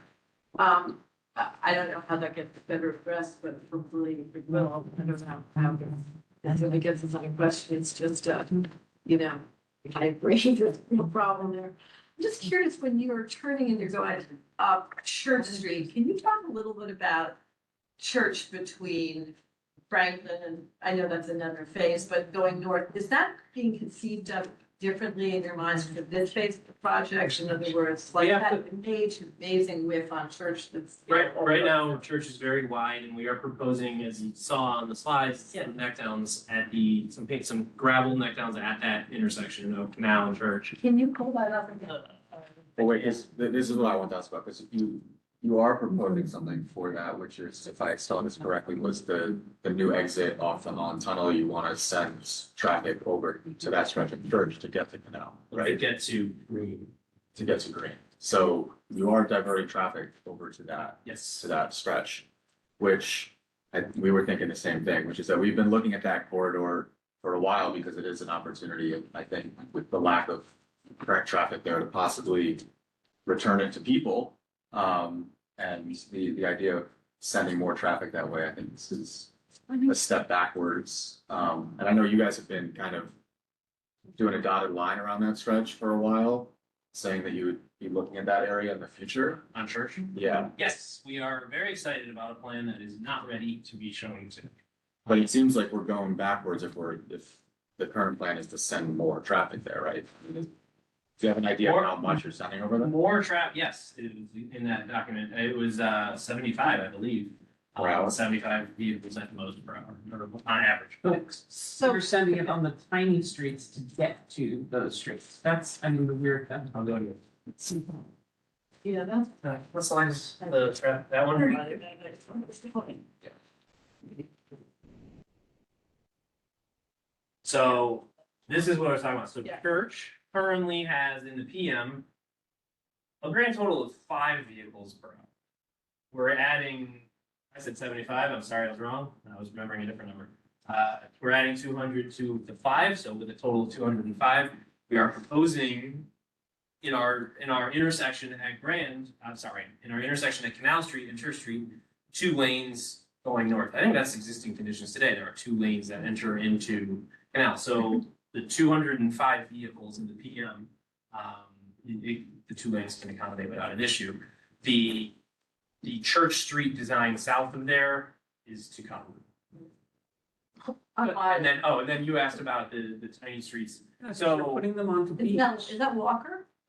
it's, yes, It's beach. No, beach I see. I'm Beach talking and about then And that's all. Yeah. Yeah, no, it does not hurt to be straight to walk. So, So if you're going northbound, you have to come through the streets of Tribeca. Because there's nothing on the West Side Highway unless you're gonna go right. You're trying to force people to go up to Spring instead of turning right on Canal to go left to go north, right? if you're coming from where? If you are coming across Canal Street, there's no more left-hand turns to go north. Period. So you're putting them onto, There are farther. they're very far east, right? But I'm talking from Broadway to West Street, the only way to go north or from, you can't do it from Canal anymore. There'll be no way to go north from Canal. So you either have to go turn on Spring Street and be in the tunnel traffic, or you have to go very far north, or you're gonna have to be on the local streets in Tribeca. So it's actually pulling and pushing that kind of conversations and adding more tunnel exit traffic for just the exit traffic onto Beach and Walker. Am I correct? A little bit, there's a quick detail, I'm gonna try and then I'll hand it over to Greg to clarify, but I believe you're talking about, I gotta do it over here. So you're talking about over here, you're heading eastbound on Canal and you wanted to turn north, you can't, so one of the things that we have mapped is this, instead of turning left, you turn right, to turn left, and then go right, like, so it is what we call a jug handle movement. I'm gonna hand it over to Greg in case he has any. And have you looked at how often Barrack Street is lane closure for Spring Studios, which is there? Yeah, that's. So we can look into it. Because they, in general, they are an event venue and they close that lane of traffic, for production permits more than 50% of the year. Which one are you talking about? Spring Studios, which is on Barrack. On Barrack, right. Right, But but they they don't don't close Beach Street or Walker Street. They do not, but they do close traffic on the largest street over there. Saying you, They closed turn down. on Varick itself. Yeah, on they this close the block. left lane. Yes. That is a major. So that goes but there down to are- one lane. So that is something that I would encourage you to check with SAPO on because you could look in the permits. It is an intensive usage of Barrack. And the other side of Barrack, of course, is the NYPD parking. Thank you, that is helpful information. The school, is there a school being planned for the lot on the north canal, right? I mean, at the base of that building, it's gonna be right up. I'm pretty sure there's an immense, the Hudson, what's it called, There is a school going there. It's yeah. on It's a- Sixth and on Canal. It's Sixth and Barrack on, just On north of Canal. canal, That's and where that lot is. pretty sure that the huge lot that you, where the pump station is. As I let you know, Yes. there were 6 people online. with Okay. their hands up. So, For long. all right. So I'm just pointing out that as I recall, there is going to be a school in the ground floor of that building. It's a massive site and it's something while you're looking at other things, I just want to make sure that's looked at because you'll have children. And of course, you know, what parents can be like, so, you know, I just really hope that that's part of the thinking and whatever's going on there in terms of that turn. I don't know that it makes a difference, but I just want to remind everyone that if we didn't know that. And also, as new schools are built, we typically have a school safety kind of toolkit that we can deploy. So when it's coming online, we have a sense of like which students and pick up drop off needs. We can, do additional things on the block to do speed mitigation and ensure there's a clear space for loading and unloading. So when that time comes, we can also like target some treatments to that school. Yeah, just to be aware, maybe in touch with those developers. And then just the last point back to Justice point on Church Street, right in front of the post office. And yeah, you don't want to lose any opportunities there. Yeah, I remember having a proposing the idea that the vendor overflow could happen and be in an actual area, much like you've done in Gansport, where it becomes a section where people can actually sell stuff. And it seemed like that area on Church would be incredibly helpful for the overflow for all those vendors, whether they're legal or not, a different point. So anyway, I just, seeing that blue stripe up there, I'm like, oh, I guess that may not work, but I throw that out there as something I hope might still be looked at, but Okay, thank you. sure, thank you. Yeah, and then Jess, you have to ask your question, but after Jess, then we'll have Ushma, and then please Esther will finally get to you. Yeah, that was basically my question, but, relatedly, do your models account for the possibility that, by reducing congestion in various locations, that in the long term, you'll invite more traffic overall to the area? I'm gonna defer to Greg, who's online. Well, while we're also making biking easier, so what we hope for is people to shift modes, people to get out of their cars, and we're also expanding our bus lanes. It's not shown here, but there is plans, for example, on 6th Avenue, north of Watt Street, to have an offset bus lane. It would take 6th Avenue down from 3 lanes to 2 lanes for a nice red offset bus lane on 6th Avenue. So what we hope for is a mode shift for people to get out of their cars and onto the bus or onto the bikes. Yeah, okay, I mean, yeah, we've had this discussion with various people at DOT before about, induced demand, which I'm sure you all are aware of, like the way the strategy to reduce congestion is to reduce capacity for congestion to happen for cars.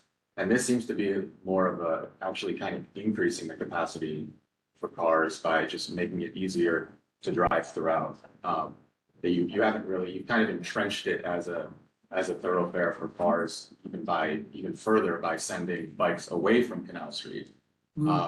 So I just imagine there's an unlimited amount of demand coming through Canal Street. And if you make it for the drive, I have kind of no doubt in my mind that in a few years, we're going to be sitting here and there's just going to be the same amount of congestion with more cars overall. What we're reducing weaving, we're reducing lane changes, we're reducing dangerous left turns.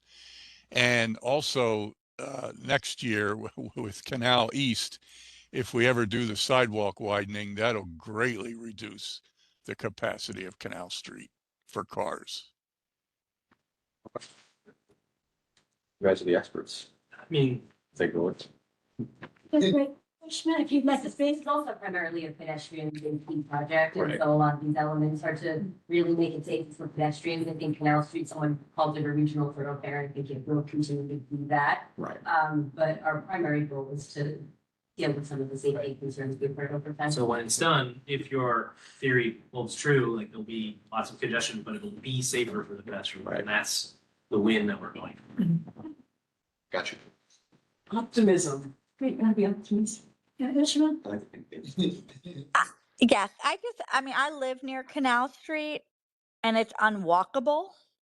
And my kids are actually scared to walk parts of it. So I'm just wondering, what of any of this stuff that you guys are proposing, can it help with all the illegal vending or, all the space, or you're creating space for pedestrians, but it's going to be overtaken by the Gucci and Goyard bags on the streets, So that's really my question is can any of this help that? I don't think the spaces proposed in this part of the plan don't seem large enough. I think we're filling a lot of the space with planters. I think generally on the vending issue, we're in conversation with City Hall and interagency partners and elected officials on strategies to address that issue. We know it was a large issue that came up in our last round of outreach on this. But I think it's a real issue, and I think our goal is to keep these spaces for pedestrians and to make crossing distances shorter and have it as an accessibility tool rather than as another place for vendors to set up. The whole, again, the point here is to enhance pedestrian safety and not to kind of create a new storefront for people. Can you go pursuant to that? Zach. Yeah, I know. Turn this back on.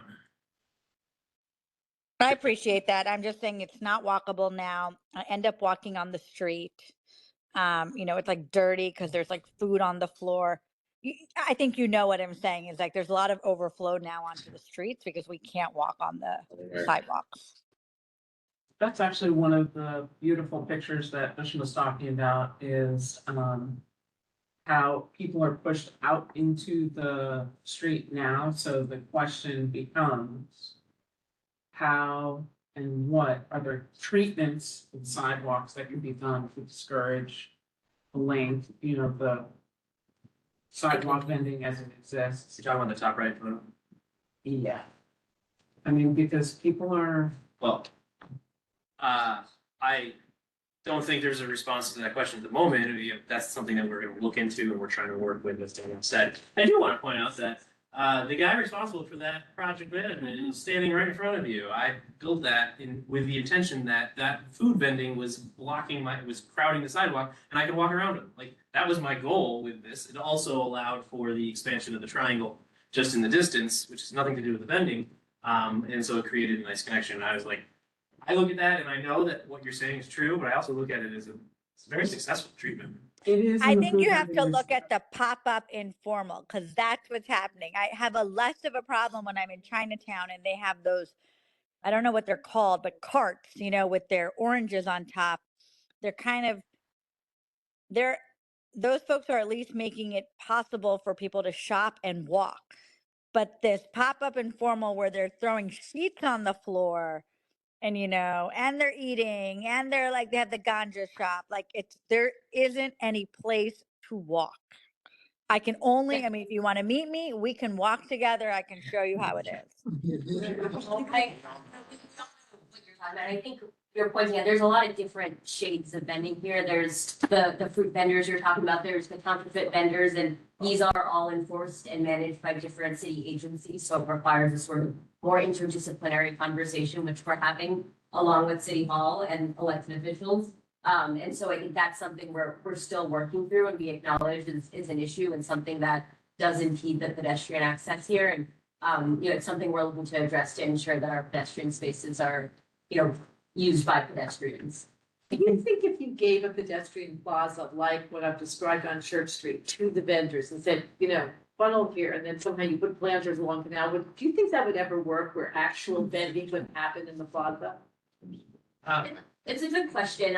Honestly, like, I don't know. I'm not good at anticipating vendor behavior. There are probably people in the city who have more expertise in that. It's possible that you find a new location and then they go back to another group goes back to the original location, or maybe, my understanding is that vendors tend to vend where there's a lot of foot traffic, so they can get more attention. So I think it's a good point. I think there is a question of like, do we create a new destination? It's a complex. And we got that that's like not your like job to fix that problem through this, but is any part of the plan right now informed by ongoing discussions? Like, are there areas you're like, we're gonna maybe leave this spot open for a possibility? Like, is there any part of this that's informed by those discussions or the possibility of something happening? I don't think we're precluding anything like that with this plan, but I don't think that there's a specific path forward identified with that. But I don't think anything we're proposing at this time is making it impossible to do that. Should that be a solution? So I think. Wait, let me give relief to these people online because they've had a long time. Thank you. So, yeah, please don't have to unmute yourself, and then Chris and Andrea anticipate going next. Who was first? Esther. Esther. Hi, can you hear me? Yes. Hi, my name is Esther Riegelson. I live downtown. I bike daily. For the last 44 years, I've been biking daily. I know these streets pretty well. I have a few points to bring up. First of all, I cross Canal and West Street frequently, and that awful intersection has to be fixed. I can't go from the south because I need to get somewhere on Spring Street. That cross is awful. So that's my first point. Secondly, I understand why you switched lanes on Church Street. This is not Canal, but the bike lane goes from the left side to the right side so traffic can get into the tunnel. But there's no way for me to cross traffic when I have a green light. I cannot cross in front of cars, and I had a cop yell at me because they couldn't see that I couldn't do it. I just wasn't in the bike lane. Okay, so that's a problem. Okay, number 3. You brought up those rumble strips that you put in for the cars to turn. Every day I have to cross one of those from West Street to Albany, and it pushes me into traffic to avoid going over those rubber strips. So I hope that you can rethink that, because even when I have to cross the street when I'm not in a bike lane, that can be dangerous. Okay, I appreciate your talk about putting trees up and shade because when I'm walking on Canal Street, the sun is stultifying. And then also, I'm looking forward to East Side changes because I had a car practically run me over when I crossed Barry, where the tunnel is, where the bridge is, and it was pretty awful. I will tell you that I would sell my soul to not have to ride my bike on Canal Street as it is right now, but sometimes we have to. Okay, it is critical for this to happen, and I appreciate the work that you're doing, and I hope that you have more improvements. Thank you. Thank you. Chris. Let's keep this to Chris- question. Chris Sanders, would you like to speak? Hello, can you hear me? Yes. Chris, go ahead. Okay, great. So I want to offer my support for this plan. It's been a long time in coming. I used to work on American Spring right there. I am a pedestrian in the area, and that intersection of Varick and Canal Street, super dangerous. It looks apocalyptic in that spot. It's like, whoa, this is like a super highway or something. So anything you can do to streamline it, make it more people friendly, because there are a lot of people. Also 6th Avenue and Canal as well.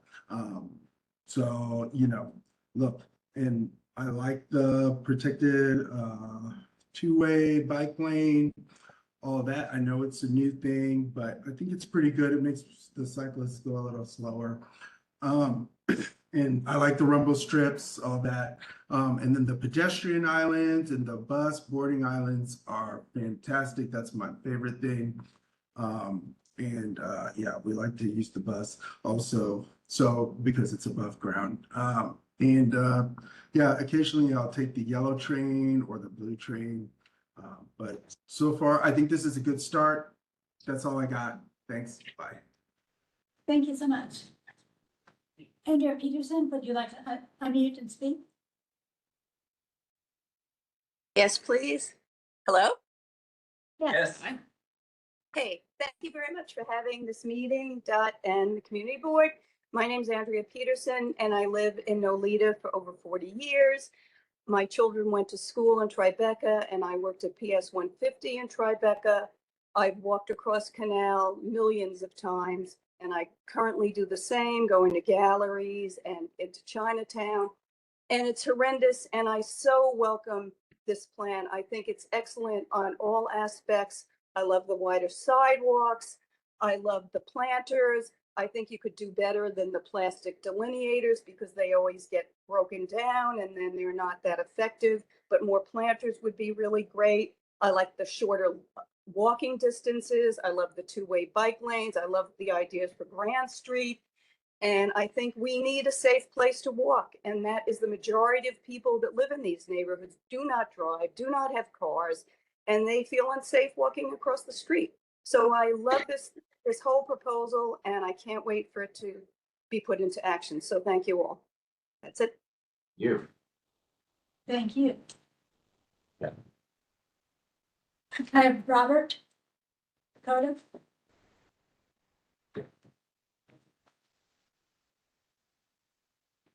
Can you hear me? Robert, go ahead. Yes. Yeah, can you hear me? Yes. Yes, my name is Rob Sakota. I live on West Broadway in Community Board 1. I frequently walk on Canal. I occasionally bike and even more occasionally drive. But I'm strongly in favor of these changes. They're absolutely critical from a pedestrian point of view to make it easier to cross Canal at Varick and at 6th Avenue. I think the bike lane is a great idea. I understand that some people, think that there's too many e-bikes out there and are concerned about sometimes their failure to follow the rules. But the reality is that we're all better off with that bike lane because otherwise we're going to have these bikes in the street, which is not safe for the bikers. It's not safe for pedestrians, and it's not good for the people in cars either. My only question really is, I think you've gotten a lot of community input. There's a lot of good questions here, but I feel like it's taking a long time. And I'm quite disappointed that the changes east of Broadway aren't moving forward this year. What else can we do to ensure that those move ahead? Because I think those will address some of the more concerning sidewalk problems that you've heard from people. Thank you. But the issue's more, yeah, well, he wanted to look at, is there anything that we can do to advocate for moving the East Canal Street project along faster? I think you guys would put that in your resolution. We're also very committed to moving forward on the project. There are different needs here. We talked about some of the vending concerns. There was a big question on curb use and curb access, and it just takes a lot of resources and manpower to review those uses and make sure we're getting it right. So, we're happy to hear that there's still interest in it, and we also still have an interest in it. I think, as you saw, we're intending to move forward, but we want to come back with responses to some of the feedback we heard. So we're waiting to be able to do that. Great. Thank you. Great, and Irene, Wu, did you have a question?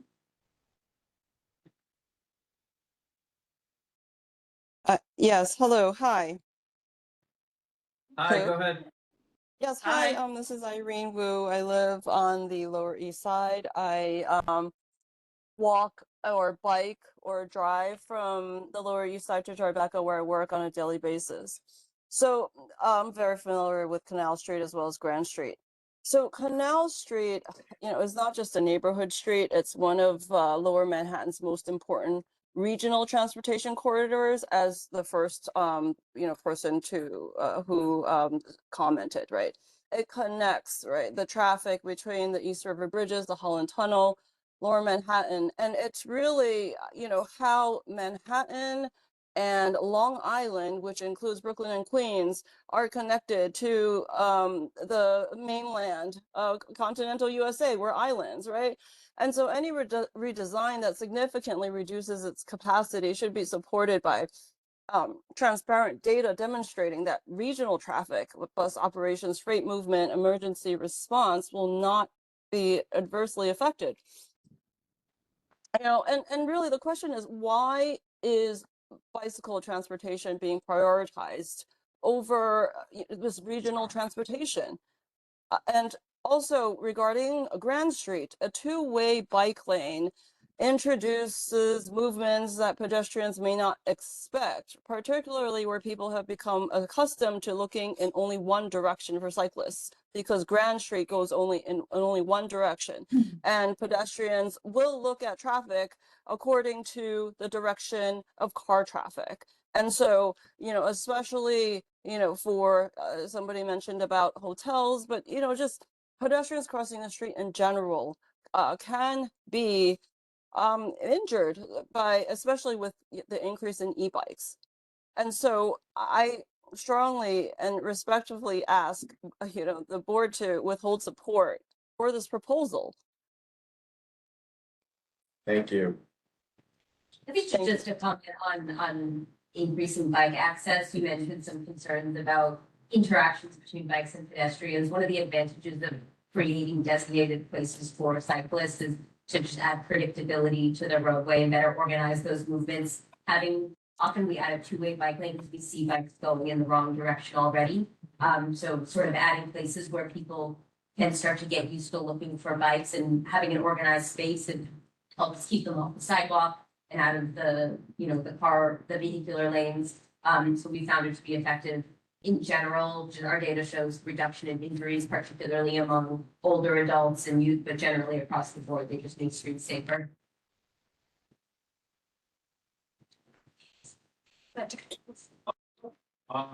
Appreciate you guys letting me take a comment on this. My name is Arian Glasser. I live down in Eye right off Liberty Street. And you got my Simbers and I'm there in the Swanson Boulevard. Goes well with this project, I feel. Mine is also a little connected and so is Canal Street, which is really nice. I've been following this project for a while, and I really love to see the improvements that have been coming along. That said, when I walk down Canal Street myself, right now it's such huge pain. I work around the NYU area, so I'm taking this stroll back, and when I get to Canal Street, I almost always just take public transit back. It's such a pain. So I'm really excited to see this go through. That said, to ask a bit of a pointing question, I'm curious about the major blockers for work on the east side. We talked about the quick builds, which lets us do things quickly and experiment. We've been waiting about 11 years since Town Street was designated as a Vision Zero senior pedestrian priority corridor. I'm curious how much more data we're going to collect before we get going on the east side. What we expect to understand before we get work on it. It's not a data collection challenge. It's a citywide, city government-wide coordination challenge that we're trying to work through. Appreciate it. Thank you. Thank you. Kevin? Do you have yeah, I know. Somebody's had a hand up for a long time. Kevin, did you have a question? Thank you so much. I just have a little reminder that this is a real issue. There were 20 people who have died on this street since 2022. Last year, my best friend was one of them. It hurts. Everybody has unexpected deaths in their life. It's not a lot of fun. It's frustrating that this has been a known problem for so long and that it continues to be a problem. And I appreciate all your work doing from DOT and from the community board and asking a lot of questions. But you know, how many people have to die here before it changes? Thanks. Yeah, Kevin, I'm sorry for your loss, but thanks for reminding people about what the real point of this project is, and that is to increase pedestrian safety. Do you have any comments you want to make? I agree. Yeah, thank you. Let's start the speed. My name is Long. I don't know how many people here live on Grand Street, but I am. I'm the one who lives on Grand Street. And in front of my building, when I walk out, is the bike lane. Okay, and every time I cross the front, I'm very scared because why they go different directions. And the area where I live is a very populated by Chinese and also Middle East. I live between them. So there's a lot of residents and business people, especially the population are unfortunately getting older. So we are concerned about another lane on the other side. On the other side, there is already a senior center, hotel, restaurant, bar, and also a big city bike station on the further side. And between Grand Street and Bowery, that intersection, there is this bus 103 going through. And also further down is the BB train subway station between Grand and Christie, I think Christie. So it's really a lot of traffic. So if there is another bike lane, another one, I think is too much. I have been hit by a bike on Grand Street, and the owner, the wife of the owner of, I'm sure you know the famous Ferrara Bakery. His wife was hit by the bike, and also years ago there's a Chinese principal who was killed by e-bike also on Grand Street. That's why I'm very concerned about another bike lane. I understand, but I noticed that Broome Street and Canberra Street, I don't see there's a bike lane. Maybe you can use whatever to connect further down to the west side. Okay, and so I appreciate you guys to look into it. And since I hardly get to see you from DOT, I also have something to say about the super sidewalk on the Canal Street. The most important thing is the city has to fix the crime. Those illegal vendors are terrible. Lately, they have been like walking around the subway station. I almost got hurt the other day. I took that station because they thought the police are coming. So the whole bunch of those illegal vendors, they grab the stuff and they run. And one couple was hurt before in the same situation. That's why I think it's very important that crime has to fix first. And the last thing is about the Manhattan Bridge that safety. You know, I know you guys try to do something, I think, but I appreciate you guys can do more. It's not really saved that much, so I appreciate that. I hope one day you can come down to speak to our community people. I really appreciate it. Those are the only ones on there. And look at me, I got questions. I didn't try to come. Thank you. Thank you. Thank you for coming. Got the There's a lot of comment actually where's the senior center? I think we could deploy things like rumble strips at key locations along that Grand Street corridor to slow down bikes. So if there are places like senior centers or schools along the corridor, we can do some more targeted treatments, maybe additional signage. So if, for example, the senior center, where's that located? The senior center? Yeah. Is located on, Baxter Street and, Center. You know that big, police, do they call it police plaza? It used to be a police headquarters. It used to be a police headquarters. Yeah, so the condos still there, the luxury condos still there. But below the last, the basement, the level, they sort of train it off with the Scott City to make it a huge, senior center. We can take a closer look at that area. Yeah, that is, so I just hope that part and all the way up to the Christie or need the Sarah, park over there. I don't know exactly, is it Christie Street? Yeah, between Christie and Forsyth. That section is very bad, very chaotic, and a lot of residential, like we live there, and also Little Italy. It's right there, Mulberry Street. If you go down, you'll see, wow, it's like a. So that senior center is on brand, just, They also between center and. City by the same station, so everybody was just, I appreciate it, like that.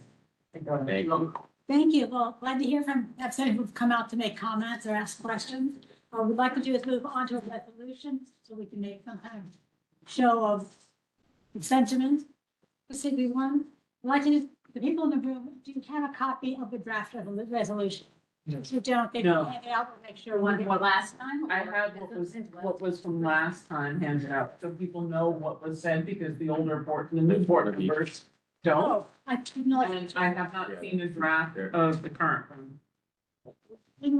While we're handing things out, can I ask if it's possible to show us, we took to this woman's very poignant information about the fact that there's a senior center and why not Kenmore or Broome. Is there information you can share as to which arteries were rejected and why that might help people have those questions answered? Say July. I'm so. It's one of the things we talked about before was proximity to canal. The idea was that you'd have a crosstown route that could be used by people trying to cross the major artery, also having sufficient width on the street to accommodate the two-way bike lanes. Those are the considerations. And I think it doesn't preclude future interventions on Kenmare or on Broome. I think for this particular project, I think we determined that keeping it on canal wasn't compatible with the traffic and some of the other needs of that roadway. So we're trying to keep it as close as possible. And do you interface with like all the businesses along the route and talk to them all as you're making, right? So. Yeah, we sent our public engagement group, and they went and talked to everybody that would. I just have one last question. I'm sorry, it's a little pesky one. What is going on between Southwick Canal on that cobbled street? Is there any plan for that little section of street that's cobbled? On Varick? Yeah, on Varick, just south of the canal. I'm always so curious as to why that remains. Right, if it's cobbled, yes. No, there are no plans at the moment unless. It's, I think really dangerous and ridiculous. I mean, I don't know if anyone else feels this way, but I've never understood why this remains. Oh, it's not just, yeah. They do have the nice strip for the bikes though on them. Yes. Well, so that's my, we installed that strip 10 years ago or so. Thank you. And I had nothing to do with it. I'm just, the agency installed that strip 10 years ago. And that is indicating to me that that is going to remain that cobble street. Like, we wouldn't have invested in that if we wanted to remove cobble. Usually they're historically protected, or some kind of. It's a lunacy. Generally, the cobbled streets, we have limited crews that can do those repairs. We try to address them when we can. We often need like a larger capital project to completely redo them, but if there are like particular trip hazards or rough looking streets, we can go out and, do some asphalt and some quick repairs, but generally if we have like a small team that specializes in this work and they try to get to it sort of with wedge the work into the season when they can. But we know there are a couple of streets down here that need that. Don't need it, right, I'm saying. Can you give some understanding, before we even get here, there's the bike lanes for Washington and Greenwich, north and south of Canal, don't actually have a really sensible continuity or connection. So I'm curious because we're doing double lanes in places and other things, but where is the thought process that went into what we have and the differences between north? Because when I looked at, the reason why I was asking you to put up the proposed map is it's actually further cut off, the connections north and south of Canal. Yes, on the Canal Street Park, because you did that bump out, that extra bit of concrete, the connection from the north to south lanes on Washington is now harder It's to get impossible, south you of can't do Canal. it. Yeah, Can you pull that up? I mean, it's slide 12. Thank you. Yeah. So just looking to understand You as, might wanna- as you're trying to make connectivity, right? We can look into it. The easy solution is that bicyclists can use, we can put in some signage or markings that said bicyclists use the go on the sidewalk for that, 10 feet. or something. But that's a pretty narrow, that little, Unless I'm misunderstanding. yeah, no, Yeah, that one, if you can yeah, make that so larger. you have to have that, you'd have to have the bike lane go across that concrete Which section. it doesn't now either. And that's. Do it anyway, like they just go around. Rather than the high traffic. Anyway, it's just, But- it's an area for you to just think about. Right, so it's not a part of this presentation today, but we heard about this yesterday, so we can continue to look into it. I haven't spent any Because- time thinking about it. I mean, It's a good note. my question obviously is, you're actually, when you take a look at what you're doing on Washington, you're actually dividing and cutting off the bicycle access because there wasn't like through street, you couldn't come down Washington anyway. If you were a car, you'd have to, take that right on Canal. But for bicyclists, they kind of To go up the Good. pedestrian. If you want to turn Yeah. left, you're talking about you want to go eastbound on Canal Street. For a bicyclist, if you're coming north or south on Washington or Greenwich, Yeah. you cannot connect through, You can't cross Canal Street. you can't cross Canal. And Northbound left or southbound left. right, correct. And the treatment that you've done at the end of that park makes it actually more difficult. So I'm curious because there's existing north-south routes. And yet we're adding routes in other places and not. Okay. But like, I think I understand what you're saying, and I think we can look into it. I don't have an answer for you today. I haven't. We'll put it in. This is one of the questions in the resolution, and I know it was raised at CB2 last night, the same issue.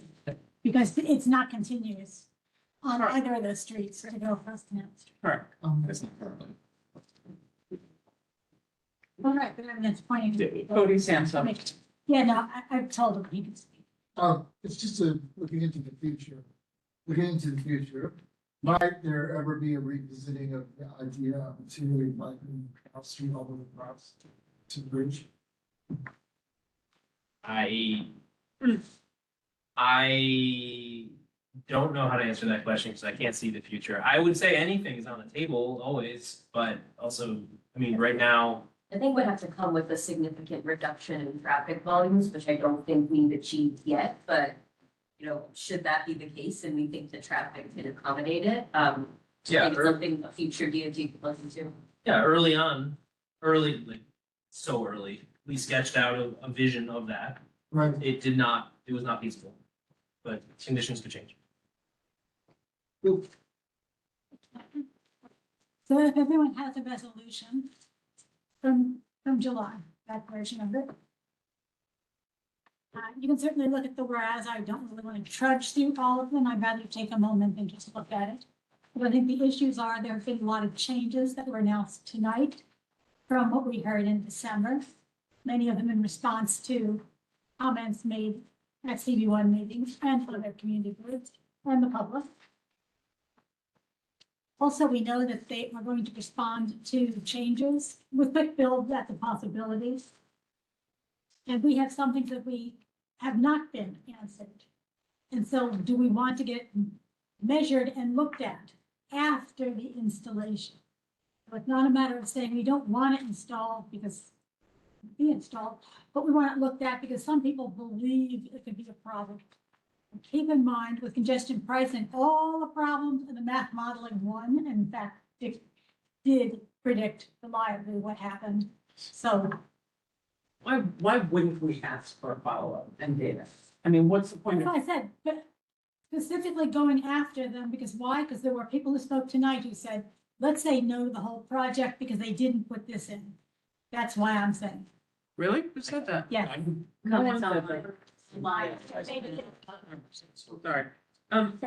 Where's the part in here that asks for the changes that people said? We couldn't predict. But if you look at it is, be really, wait, be very specific to grocery list kind of thing. I don't know how useful that is.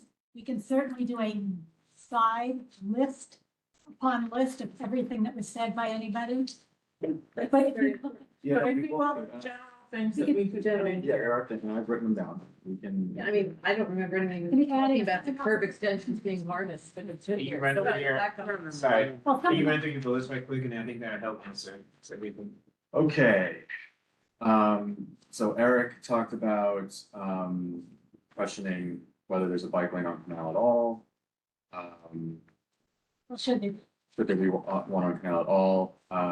Questioned the feasibility of only having one lane on Canal for the certain stretches. Tammy brought up the issue of potentially having the bike lane on Spring Street. Was worried about the loading situation on the bike lane on Grand Street. And generally about the loss of loading zones.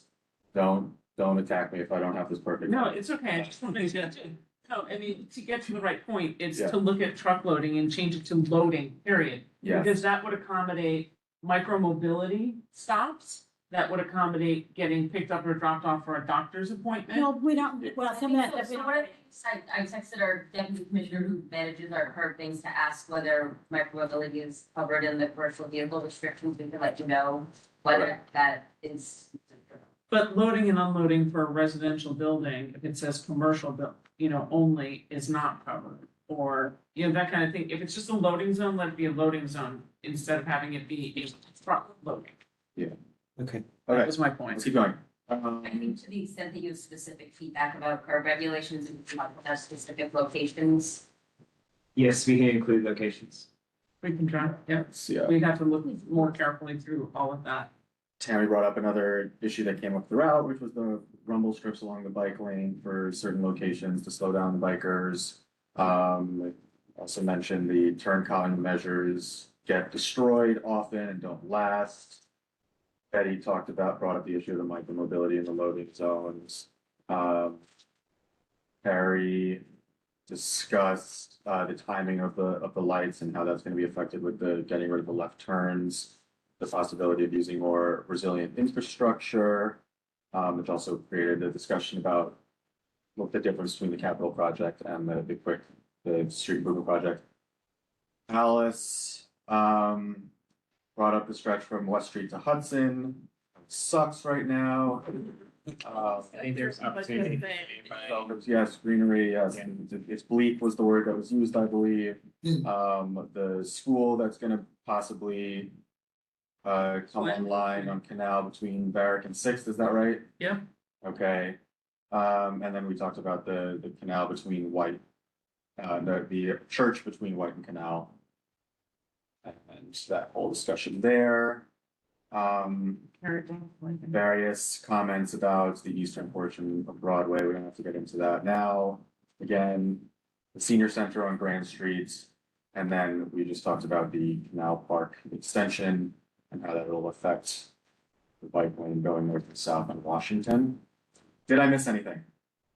I think for the rumble strips and the bike lanes, you could put that as a general comment. It doesn't have to be restricted to Spring, because there should be that kind of thing that's available for exactly like, she said, in front of hotels, senior centers, medical facilities, anything that has active pedestrian usage. Can one woman speak about, who's biker, and speak about the rumble strips being actually? Yeah. Yeah, so I out think first, she and might does have that? been conflating that with the term calming rubber speed bump, which is Yeah. different than the rumble strips. The rumble strips and the bike lane are a lower profile treatment, but I don't think have the same effect as what she's, I don't know exactly. She's talking about, And- yeah, she's talking about the ones that are in the streets that are present at Albany. She's talking about Albany in the west. Okay. Yeah. And notice that like number 6, we need to, I guess, determine if we want to say we support or don't support two-way protected. There are two of those. Can we add in the part about the sidewalk bending Yeah. and, It's in there, on number 3. Yeah. I assume what you're identifying when it's a more global context, it's gonna be added to the, therefore. I think a lot of it is gonna end up like the last one, where there was a section where it said, things that we heard included. Yeah, I think, And a lot of them can be kind of grouped together, more generalized, and actually already are within these, therefore be it resolved. Trying to maybe have the, the ask to review with the Spring Street Studios, the school on ground. That's why that can go under, like we did in December with comments people asked, requested, or spoke about, and going whereas. yeah, I think That's- it's general, whereas Yeah. it says, here's the comments we heard in the meeting from. My only person. flag there is the first bullet point that you talked about, which is Eric's opposition, I think, to a bike lane on there at all. We actually have one about bike lanes, and so it would be conflicting. Yeah, I mean, that was another thing is that, these don't necessarily all reflect the view of the entire committee, so but that's why I here's think it here's the goes question. whereas. If it was raised as a concern, but the question is, if they're coming back to give us and provide information, right, because this is the plan, whether or not, right, this is the plan that they're doing. So And hopefully that, starting in a couple of months. so it's about having them come back and provide data to us. About how it's Does that going. really matter? Or do you really want to find, well, Okay. I have a difference of opinion on that. I would rather get it installed with a list of things that I want to follow up on. to I'm make asking sure for they're- data afterwards, after it's installed. I'm not asking for data before, I'm asking for data after. But that's what this is for. So that's why I asked, are you talking about you really want it before they install or No. just move forward? Let's go. Yeah. No, I mean, I heard the same thing. It sounded like you were asking for it before, but she's not. No. She's saying after they. There is one Yeah. that specifically. goes But after like, when we monitoring, look which at is 3, important. because you just mentioned 3, it's not just about enforcement. What we were asking were, are there street team, right, to enforcement of illegal vending? But the question that I asked of Danielle specifically was, what kind of design treatments can be done to discourage that kind of illegal vending? Because Dan talked about, he was very proud about the actual extra space that he had designed, which allows for the, Referring to number 3. right. I understand. I wanted to see if there was a whereas, because that's where this would go. And to better explain. I'm not looking for it as whereas, I'm looking at a treatment plan, because when you take a look at the, what came out from the mayor's office today, and the support for small business and street vending and sidewalk vending, then we really need to have that as a larger design. It goes Then right what, back to. yeah, what you don't, suggest specific wording that you want added. Not right now. Well, actually, I meant right now, if you want it in before voting. It's Yeah, so design options and surface treatments. To encourage pedestrian usage of sidewalks, but we do more so discourage. vending. Yeah. To help mitigate illegal. I also think, I was hopeful that we could include, adding plantings in lieu of granite blocks where possible. Yep. That doesn't get covered, and also presenting the plans for Church Street. I mean, albeit I understand that magic triangle, that's a part. Understanding how Church Street, because now we're talking about it as an artery for travel, well, what else is it going to be? This seems like a good time to give us a Yep. sense of that. And I would say at number 2, which is kind of what Alice is referring to in the beginning, where it's tree trenches, permeable pavements, et cetera. We don't support MCB 2's ask. We've already asked for this ourselves. So it's on number 2, Community Board 1 is asking, and we are joined in unity. Is that in a with pass? 2. Yeah. So Yeah, just link absolutely. to them. So we can say CB1 supports, or CB1 has asked, and then link to the previous resolution. Why don't you just put supports them, but reiterates our request? Yeah.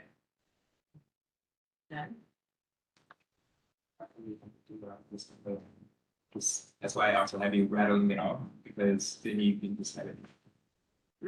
You need to let it go. And it I will do that, but it helps me if it's on the tape, because I can go back to the tape. Well, yeah, we're killing the earth in totality, but yes. So for 3, the language that you could add for, to meet Tammy's is to, insert after the word together. Work together to design options and treatments that would prioritize pedestrian use of sidewalks, and then return to text and prioritize enforcement of illegal sidewalk vending. Yeah. I also think that design options and service treatments to help mitigate illegal vending, because you want it a little bit uncomfortable for them to sit there. Not enough room, like pursuant to what Dan was saying, the way it was designed. People walk around the street vending, there's space in the street to do it. So rather than prioritize pedestrian use of sidewalk. Oh, no. You want That to- definitely. And. And discourage. Right. And help mitigate. And enforce. Make, you know, like. All right, I think you've got it. Okay, Automatically go on Yeah, fire well, as soon as they. I'm gonna put the burden back on you like Tammy generally does.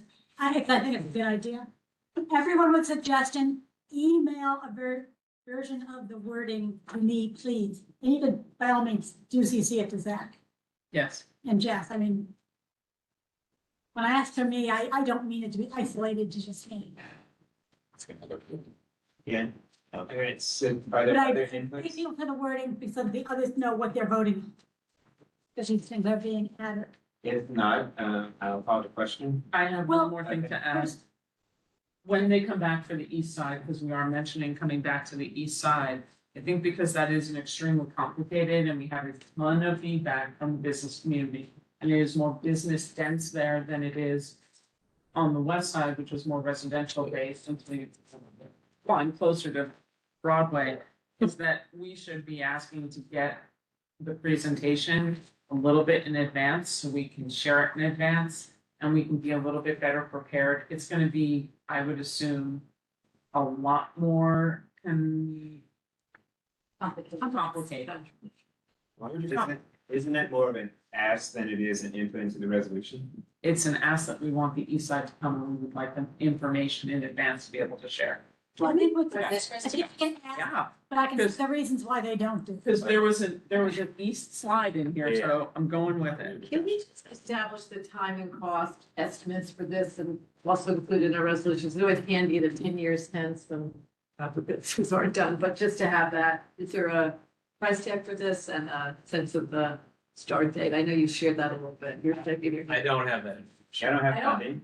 These kinds of things, I don't think we break out costs in that way because they're part of like in-house resources and existing contracts. When you have a capital project that gets bid out to a contractor and there's a cost estimate developed specifically for that project, I don't know that we really have that for this sort of. So this is funded without an ask?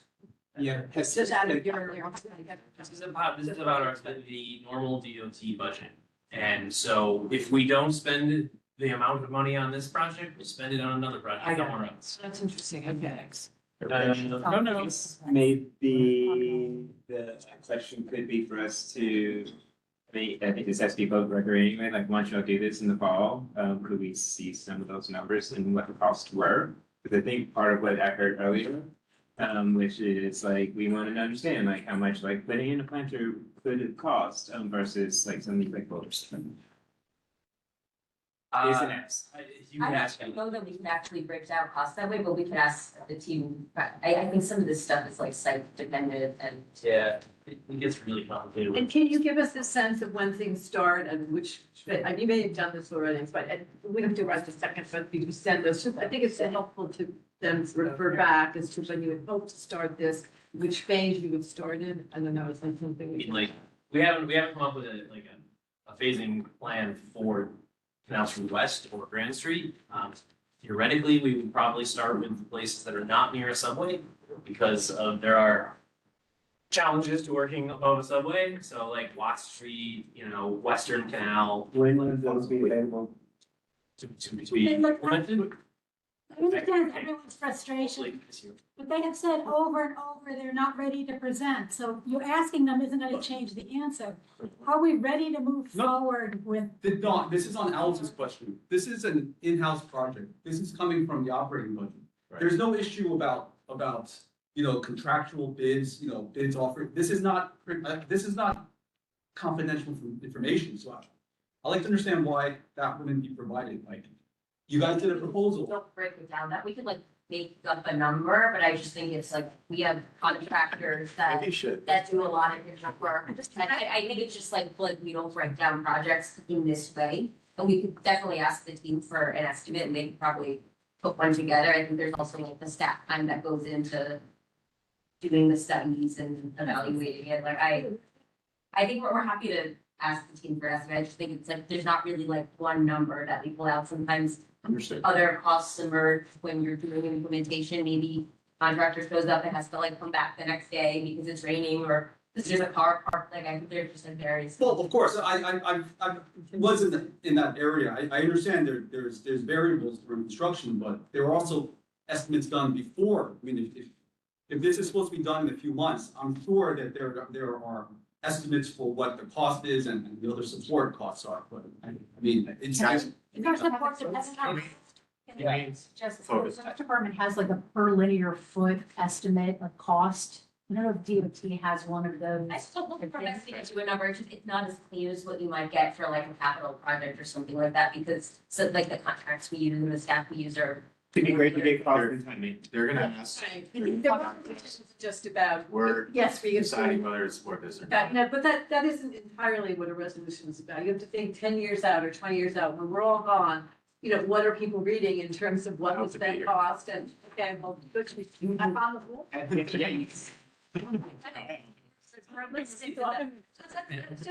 It's not as if there's some sort of aspect, like nefarious ask here. It's just sort of information to. No, it's, review. like if you ask the community board to break down what the cost of running this meeting tonight is, it would be very difficult for me to do that. Well, It's just that all the that's- time and priceless.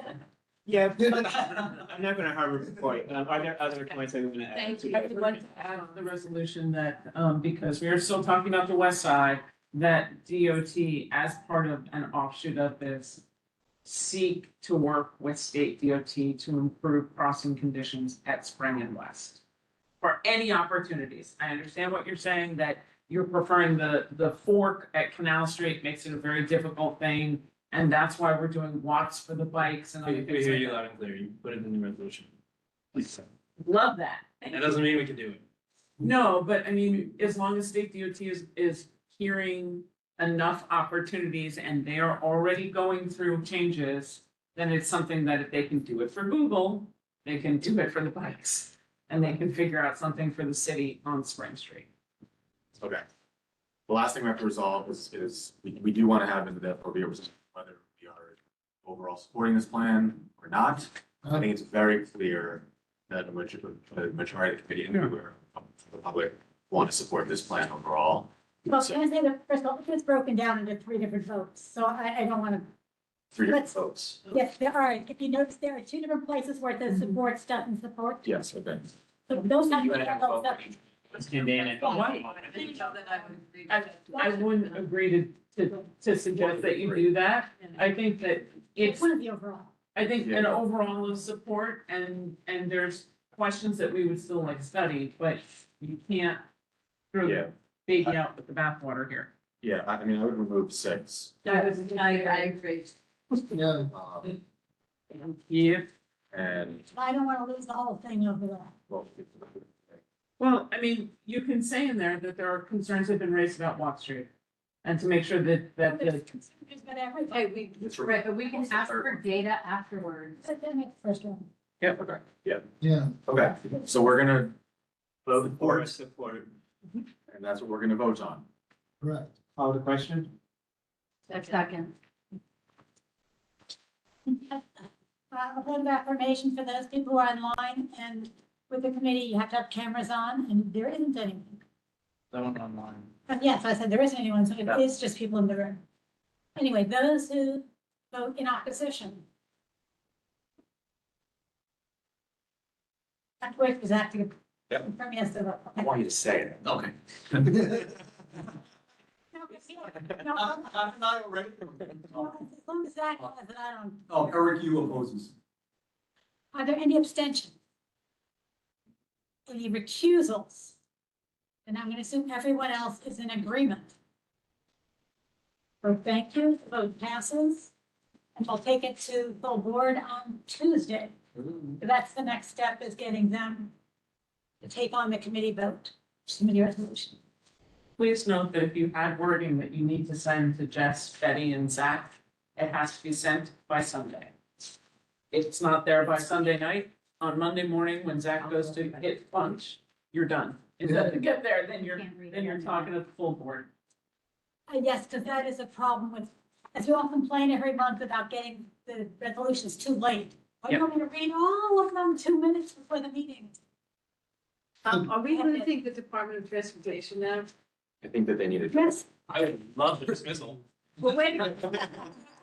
I want to say a huge thank you. It's really nice to see everybody here. It's like really great and very exciting. And I just want to ask if, to follow up on the earlier point, we are going to, on item 3 is district needs. If you could help us, I think Zach will reach out to you to identify, like where it says, you know, we need more information or we can't do this. If you could help us out to, what should we be writing to try to get certain things funded that are in our priority list? Usually it's very helpful. Yeah, so, Helpful with that. yes, congratulations. It's not going Kids leaving us.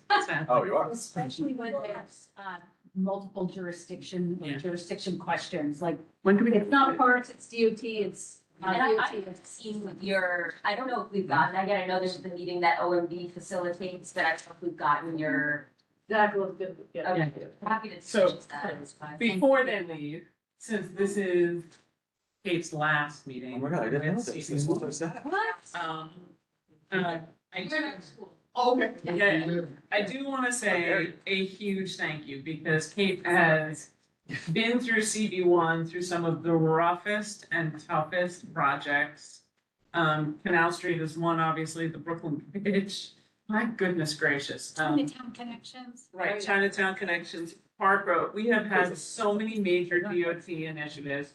And Kate's got y'all are lovely, don't get me wrong, and folks online, but Kate gets the brunt of it. So Danielle, I will say, I'm sorry and thank you, which is what I try and tell Kate all the time. Because she's been very present for the community board and that's an Everyone. incredibly hard thing. So thank you. Yes.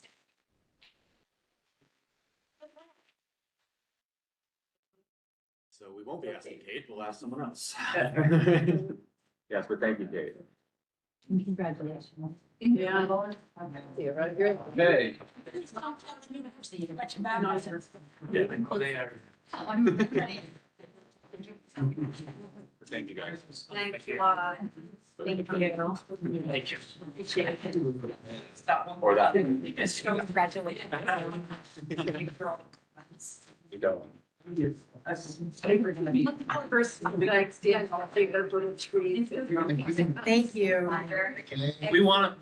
Nothing's wrong with Goals. it. We wanna eat too. This is what I can do. This is what I can. And now we're seeing it. I'd be a little. Send it, don't forget, Eleanor. Thank you very much. Send the comments, yeah. Yeah. By Saturday. Yeah, Thank thank you. you. Good luck. Yeah. I don't know what they're gonna teach you to. I don't think she has anything to learn from them. I was wondering how she's going to. And when you. Thank you guys. Yeah. Oh, it tells me. Right. Okay. Thank you. Yeah. Introduce yourself in the project. Yes, I'll just do a quick background for everybody. So this is, Community Board One's, our attempt to keep pushing the ball forward on, visualizing New York City open data. Big data sets that the city shares, and just kind of dumps, into various piles. We did it for 311 data. So you can go onto our website and look at various 311 data. We also did it with building permit data, so all new building permits that come, and you can see how much the cost of the projects are. This is the third set of data that we're doing. This is actually 3 sets of data that we had to Soumya had to combine. This is well beyond my skill set. So she did a great job of combining 3 different data sets. There are some tweaks we still have to make on cleaning it so it's more geographically specific. So some of the numbers aren't quite exactly right, but all the dots on the map are correct. So Soumya, take it away.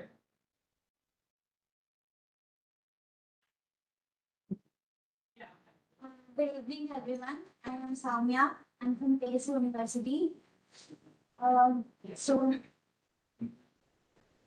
So the purpose of the Is she loud enough for you? Is she loud Oh, enough? yeah, I can hear. This is close. So the purpose to build this CB1 visualization is that it is not the citywide visualization and it is wearing a CB1 hat, but it is specified and it is concise to only the CB1 neighborhood. We also have created 7 visualizations that are connected with the views, and it is connected to the current data. That means that it is rebuilding the data every day at midnight.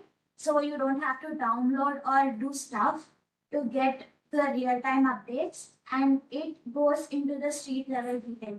And then you just click a button and it will say you, like, it will show you that where is the which street it is on or what cross street it is happening. Then, so in compared to the NYC Crash Mapper, NYC Crash Mapper has been built on a single data set, which is a collisions data set, but our CB1 visualization has been built on 3 different data sets, which is collisions and vehicles involved in it, people involved in it. And so you just have to, like, every time you open a Crash Mapper, you have to click on the community board and you have to click on 101 community board. You don't need to click on it, click on all the stuff in the visualization. So like I said, there is only intersections and the map in the Crash Mapper, but we have analytics and more trends in our visualization. This is how it helps CB1, like it shows where the dangerous, like more collisions are happening. It tracks progress over the years, like we have trends, bar charts, pie charts showing us the deeper diving analytics, and we have like this will help us to show the Vision Zero investment in CB1, and then it also like it is very easy, like you just keep clicking and everybody can use it.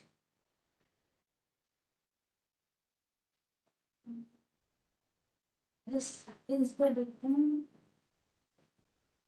and this is the visualization. This is the amount of deaths that happen throughout the years in the collision. This is like, throughout the years injuries. This is the trend chart. We have map. You just click on one single data point and it will show you where it is happening and how it is happening. So this is in detail levels, like showing details regarding collision, people and vehicles. Sorry, and how far back does this go? 2018. So pre-pandemic. This is That's when they started to end the severely injured versus just dead. Well, if it's only just dead, then you don't capture all the injuries and all the conflict points. So It was the 3 different data sets, which is interesting, is they'll show you the data set for the collision itself, what vehicles or pedestrians or bicycles were in it, And then those are different data sets. So there's a data set for the pedestrian that was in the accident, and it shows their injuries. And it also shows all the occupants of the vehicle, and it shows their injuries. So if there's if there's a crash in your neighborhood and you didn't, sometimes they just, the NYPD that cleans it up and you didn't even know what happened. And so this will get you all the data. If they were inattentive, if the driver was inattentive, or they weren't paying attention, or they're on their cell phone, a lot of times that data is also captured. Gives me any idea what the lag time is before they enter these reports?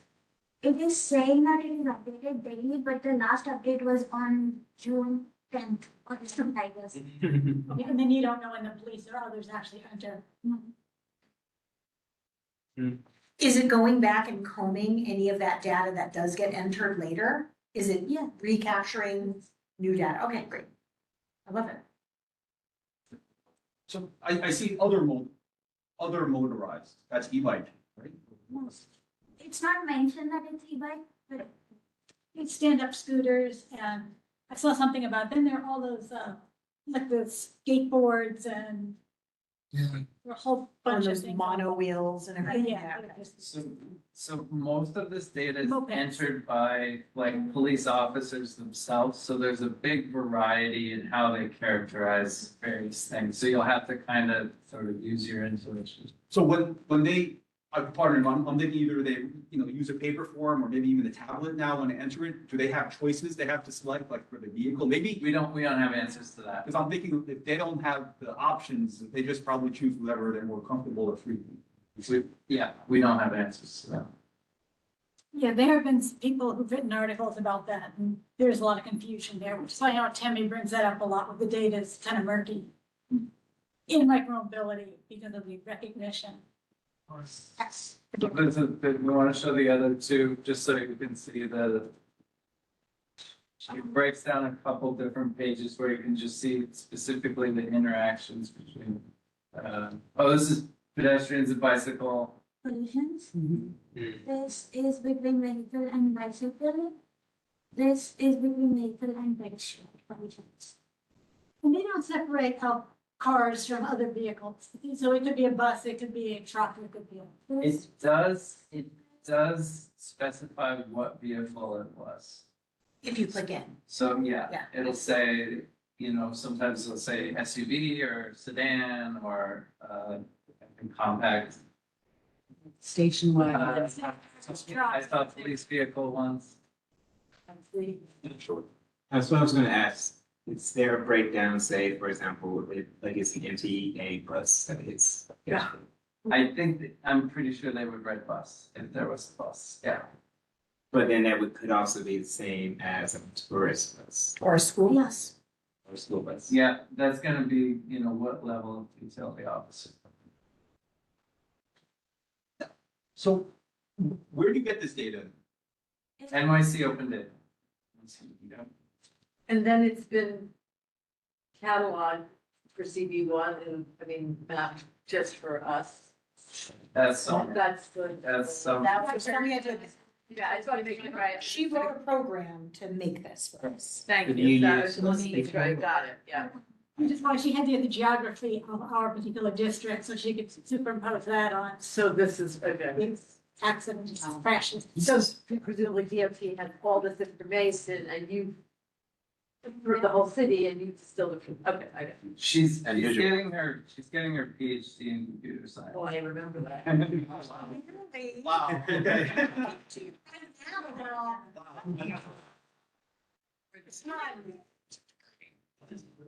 What change would you ask, open data to give you, like in that, part? I know this saying garbage in, garbage out. So what would you change, or what do you feel that you need to give a more clear, so you can? Clean it.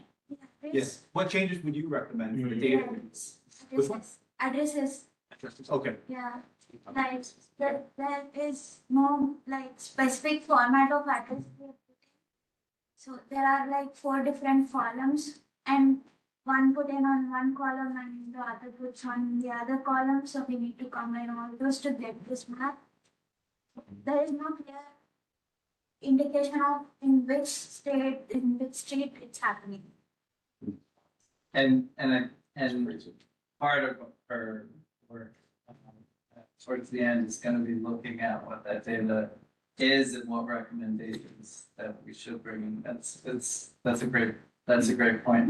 That'd be And great, because we could we would look love at to do resolutions, so Yeah, consider that when you're writing up that, that's kind of what we want to take. yep, I agree 100%. Is there a way to create a monthly report or like a hotspot report from this? So that before every DOT, before each of our transportation meetings, we know where the hotspots are? Because then when DOT is here each month, we can ask them to look into. It's a specific thing. little cut off there on the left for some reason, but there's a time slider and you can just click to whatever So we set just time pick set them you want. And then, yeah, then it'll show it and, yeah, you could. So you can adjust your dashboard to whatever time frame you'd like, but then you could also create a report Correct. weekly, monthly, whatever. Yeah. I Well, think like an that's email something newsletter. we could do. Well, yes. That's what it's right? Yes, that's good data to be in the CB1 newsletter. If It you're, is. yeah, I mean, I know that I've been riding my bike for presenting that. I know that the turn because of recent tragedy, that the turn in particular on Church and, that certain intersections have been lethal recently. I know that from Tribeca Citizen, so I know to pay attention, extra caution there. That's a good idea. Yeah. More work. Do you have the data? I'd like to, I mean, this is of interest to me because I heard this is a problem where, do you get the data that shows when the call was made and when they arrive? No. Because I've heard, and I think I experienced it, where something happens, they don't come for hours, and then people just walk away because we're not waiting for the police to come. It's not as a data set. So yeah, I guess, well, this might have been what you asked, is there a way to then look to see like when, the police were called and then when, if they showed up and said there was nobody here? It's not in the data. There is only date. That's it. The date. So time might be a good, opportunity to add, and that's probably be easy for them to add. Or does it say morning versus afternoon? Does it give a timestamp? of You just have the day. It's just the day. That would be really valuable The to know what time of day this is happening. Yeah, the time of That's day, surprising, they don't give the time. that would actually be really helpful. Yeah. Rush hour related. Probably has to do with Sundown, what sunset, out, right? Like just visibility as well, they show- right? Dawn dusk. they want to show that. Well, they could ask, Yeah, whenever you file a late report, it's usually, when did it happen? Is questions. But that is the problem. So the request then is to take a look at people manipulate the data, take a look and see if there are any questions or ideas on how to further the design. Is Yes. that true? Yes, so this is on the website, if you go to the website, the top right, drop down is resources. And it's the third one down, so if there are, other ways you wanna visualize the data, other things that you wanna see, or having trouble playing with it, with this tool, give us your feedback, and then, we'll take it in and see what we can. When do you want this data? This feedback? Say, Is it certain we're date? take advantage. Before she leaves. Okay. She's heading for the summer, she's here through August, so it's gotta be before that, because this is. have we compared to other communities?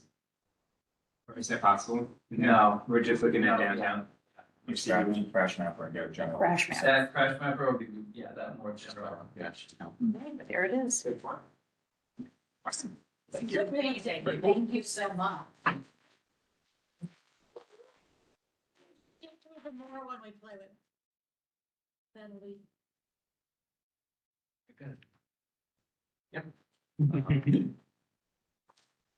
Thank you for staying through the whole meeting. Oh my gosh, poor thing. Thank you very much. Nice to see you. One last thing to look at, and we can go as quickly, but I was told to do this, so we're going to do it. And I know you all love district budgeting. This, this is really just a brief overview because especially of the new members who I noticed have left, except for one. Yeah, we had one more that we lost. Who's out? Tammy, and then there's And somebody else. Ruth. So there's 4 new members on this committee. Why didn't I know? I'm not officially a member of the committee. Oh, Yeah. okay. Yeah. Because we're doing the new things, right, where they get to test committees, essentially. But anyway, for their sake, they have My a knowledge. clue what it is Yeah. why this was added on. So let's go on to looking at these slides because I can't do it with my memory. It'll make no sense by memory, yes. But you don't have to leave or anything, so we'll give it up for next time. I do. Oh, I okay. can You share. can leave other things because right now We're not we going need to to just. start. No. Yes, we are. All of them? No. You didn't read the email. You really, well, let's do those. Maybe. Your email's about me. Yes. And what did it say we were doing? I don't remember, Betty. We're gonna look at a few minutes, so the new people can get oriented to what they are, because I'd like people to look at the budget during the break. We're gonna come back in summer, and I would like them to feel capable of and interested in potentially adding to it. However, since then, I learned from Zach that this year, this is for the older timers, they're gonna try to limit to 10 per committee, which is the first time we've been asking for limitations and they haven't let us have them. This year I was told it was 10, nearly 5 for expenses and 5 for capital. Yeah, and I shared it with some of the new We're not members, doing and any of that. and I shared with Betty that and I will present this hopefully in September, that we're looking at a slightly different system where, we've given you a sheet, and I think most of you got this, where we identified big questions that you can answer as to why you're selecting it. It's not just what's been done before, so these could be completely done. But, It's not my slides, please, because this is way more than I want. I thought, okay, So we're doing selections in September, and then we're voting in October. right, made the season. Yeah, we always vote in October, but as I said in the email, if anybody read it, in September, we'll look at the items that we're going to do, try to get it to 10. And then in October, what we do at the end is really quite simple, just a matter of getting people's rankings. Which is easy enough because people come in with like their top 5 and then we just put it together real quickly and it's done. It gives people time to think about it. So what are we doing right now? We're just going We're over. going directly to this particular item number 3. I don't care about the rest. Okay. Item number 3. Okay, just so you know, this is what the district budget is gonna look like on the outside, and you have the link that goes to it, and then when you take the link to it, that's also on the email. That's the document you're going to. And what you'll see, community board requests, because it is one of the things in the charter, one of the requirements for the community boards is to generate these district budgets each year. So we're doing one of those things. And there are 2 different kinds. This is described the capital budget versus the expense budget. So we do handle them separate. And the capital budget is long-term investments, such as Canal Street, but it's a little bit iffy. Actually, it's not capital, it's not, because it's being a quick build. They're doing things that they can do out of their own budget, which is where it gets so confusing, because that's obviously a big project. Doing a lot of things, even though it's not considered capital, which, as they said, capital is something they depreciate over time. And those take up to 8 years in planning for them to get the funding together, them being the agency, get the funding together. So they do treat these very separately. We will be handling them separately. When you look at the budget, don't be surprised, you're looking at 2 different lines. So the next one. For instance, this is from last year, which is the new budget that just started this month. And we had capital, you can see we had more than a lot of items just for the capital budget. And you can see they were ranked within 10. And the one for the New York City Transit, of course, is not within the DOT ranking. The rankings go by the agency. Okay, so 10's a little misleading in the ranks because we deal with more than one agency. In fact, if dealing with New York City Ferry, we'll have the Economic Development Corps. because that's who handles that. So we deal with more than one, but DOT is our big partner agency. And we are the only committee that works with the DOT. So they're- Are you asking her about Dwayne Park? Why did we say? So Dwayne Park, so apparently it has never been officially mapped as a park. Even though it was the first asset given to the Parks Department for their portfolio. But it's also clearly not a plot. So it's not a plaza. That's why I asked about the jurisdictional, like, can we please get some certainty about which jurisdiction we're under? Let me, So, let me tell you what the problem was last year. Because this did come up in parks as well as in DOT. And the reason for the DOT at all was Carrie and I made a deal about this one. DOT was demanding something about the sidewalk on the top, and it was way extending their budget with a lot of very DOT things, sidewalk. And other things with their siting rules. So we asked them to contribute toward that. Not the rest of the park. The Parks Department was to deal with Dwayne Park more as an entity. right, so because it had like impacts to pedestrian crossings and had all of these things, DOT wanted to have some say in design. There's a question now about, anyway, so I don't have a progress report to give right now. Well, It's like in flux. We have to have, well, let me just say to everybody, this is one of many parks, many pedestrian plazas. I'm not sure where it's gonna fall. I thought it was parks. But I think one of the things you have to do in this exercise is not to take what's been done before. Yeah, no, this is in all support of this park, let me say. But it's just what we've done, and I'm noticing many things are not there, like Barnett Newman, like Finn Yeah, no. Square, you know, just. Well, yeah. I know. But, you know.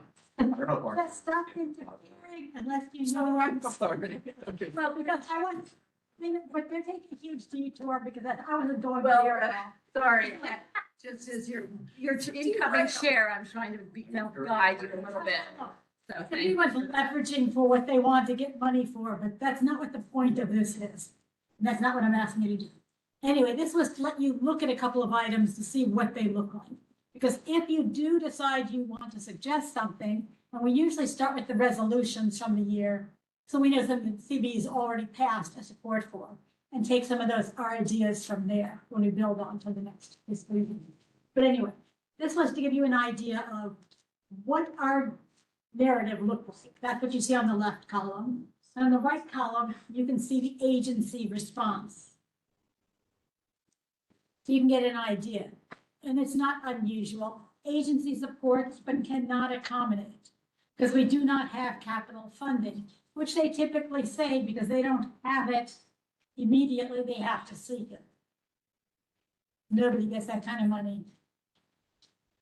But anyway, the Pearl Street with Maid Lane, in Platt Street, you can see also another common response that we get, and that is come back to the commissioner's office, and you saw Danielle today. It's going to that office and asking for more information. And sometimes they have ways of doing it alternatively. Nevertheless, some of our requests are very specific streets. You go to the next one.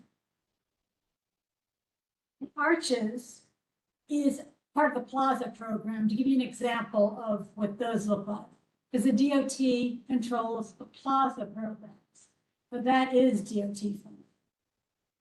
Although this is another of those kind of murky ones, whereas Gotham Park, which is known as the Arches to the DOT, this came because it is part of the Plaza, as a Plaza partner, but they also went to the Parks Department to ask for things because of the trees and other greenery within Gotham Park.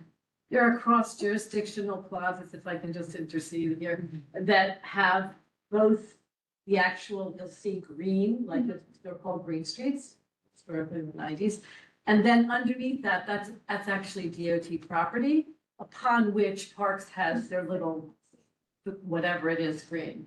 And so Carrie's an incredible person in the supporting of all parks, particularly one near her, Dwayne Park, and knows this really, really well.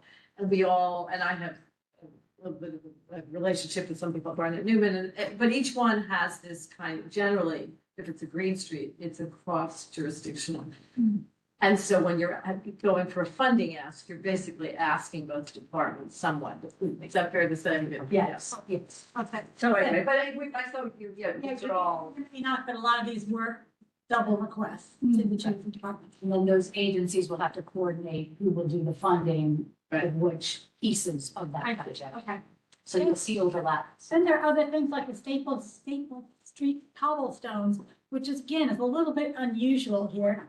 Because normally street repairs and especially cobblestones, we kind of package together as a group. Because those are big capital projects and there is very little labor to do the job. So they languish for long periods of time before the DOT will take them up. And that's a whole nother ball of wax that I can give you lots of things to get oriented to it if you want, but this was a case where it was decided this particular street, and Carrie, you can speak to this one too. That request has been in the budget since the mid-90s. Yes. Yeah. Yes, Paul Sipos and Alan Tanbaum introduced that in the mid-90s. Yeah. And so some of these things, those are gonna be It's the been a questions. bad repair. Oh, Staple Street's off. Yes, since for quite some time. And But it's a big Take all the stones stones from Over Barrett Hill. between Canal and, Yeah. Right, I know Hugh Northmore 2 or 3 times. Yeah. But for some reason, Yeah, they the just most stay. filmed alley, such as pretty. So it's got a lot of traffic, Well, it's, anyway, but yeah. But I mean, those are some of the decisions you have to be getting ready to. and those will be some of the conversations when I advocate for that to be elevated, maybe higher than it has been. Because the cobblestones are in such bad repair now that there's leaks happening to the vaults Yeah. that are abutting that street. So things like that. So And that's where everybody's medical knowledge is super Yeah, important. right. How And- everybody brings what your lived experience is into the room. Yeah. So it's really important that you And when you just review stay this, involved. we put this together just for your review, particularly for the new members, as to what to think about. You know, you really are looking at how are you making decisions, and on this sort of back, you're asked to really think about that. Why are you supporting a particular project? And with new members, we really want to encourage you to look at your neighborhoods and why you're prioritizing. You're going to have to then answer why one place versus another, or do we advocate for all places, or, you know, and that kind of thing is going to come up. So Yes. just a little aside. Unless you want to, yeah, I know, yeah, they're gonna send those out. Yeah, that'll be, and it will be something you can fill out, and it's a Google Doc. Yeah, sorry. Did you make this? Yes, we did. Martine, they're not understood. Yes, I I will did. get that to remind you, but that's something that I want you to look at as you're preparing, because these are some of the kinds of issues you're gonna be dealing with. Yeah. That's really helpful, thank you. If you want to go to the next one. Expenses, again, here's another list of them. And again, you see it kind of mixed up with the city transit and a bus route that was requested. But we don't only do DOT, but we are the agent, we are the committee that does the DOT. So that is where our main focus will be for developing the summer street. But you can add these others if they're transportation. So whether it's an MTA issue or a New York City ferry, any of those. Can I ask a question? Shared street for Duane and Liberty, those Yeah. don't intersect. That was Tammy's request and, I think it means, I mean, like, as separately, like thinking about making Liberty a shared street and making Dwayne a shared street. The residents on Duane Street do not support that. Well, No, that there's never been a resolution. between This could be- Broadway said and that. Center Street, And I would. not Greenwich and Hudson, Mhm. where it's already like a mess, You mean where Cassett was, that, Yeah, where, that's an open street, not a shared street. Yeah. no, talking about. Between Hudson and Jewish West Street, between Center Street and Broadway, where there's like in front of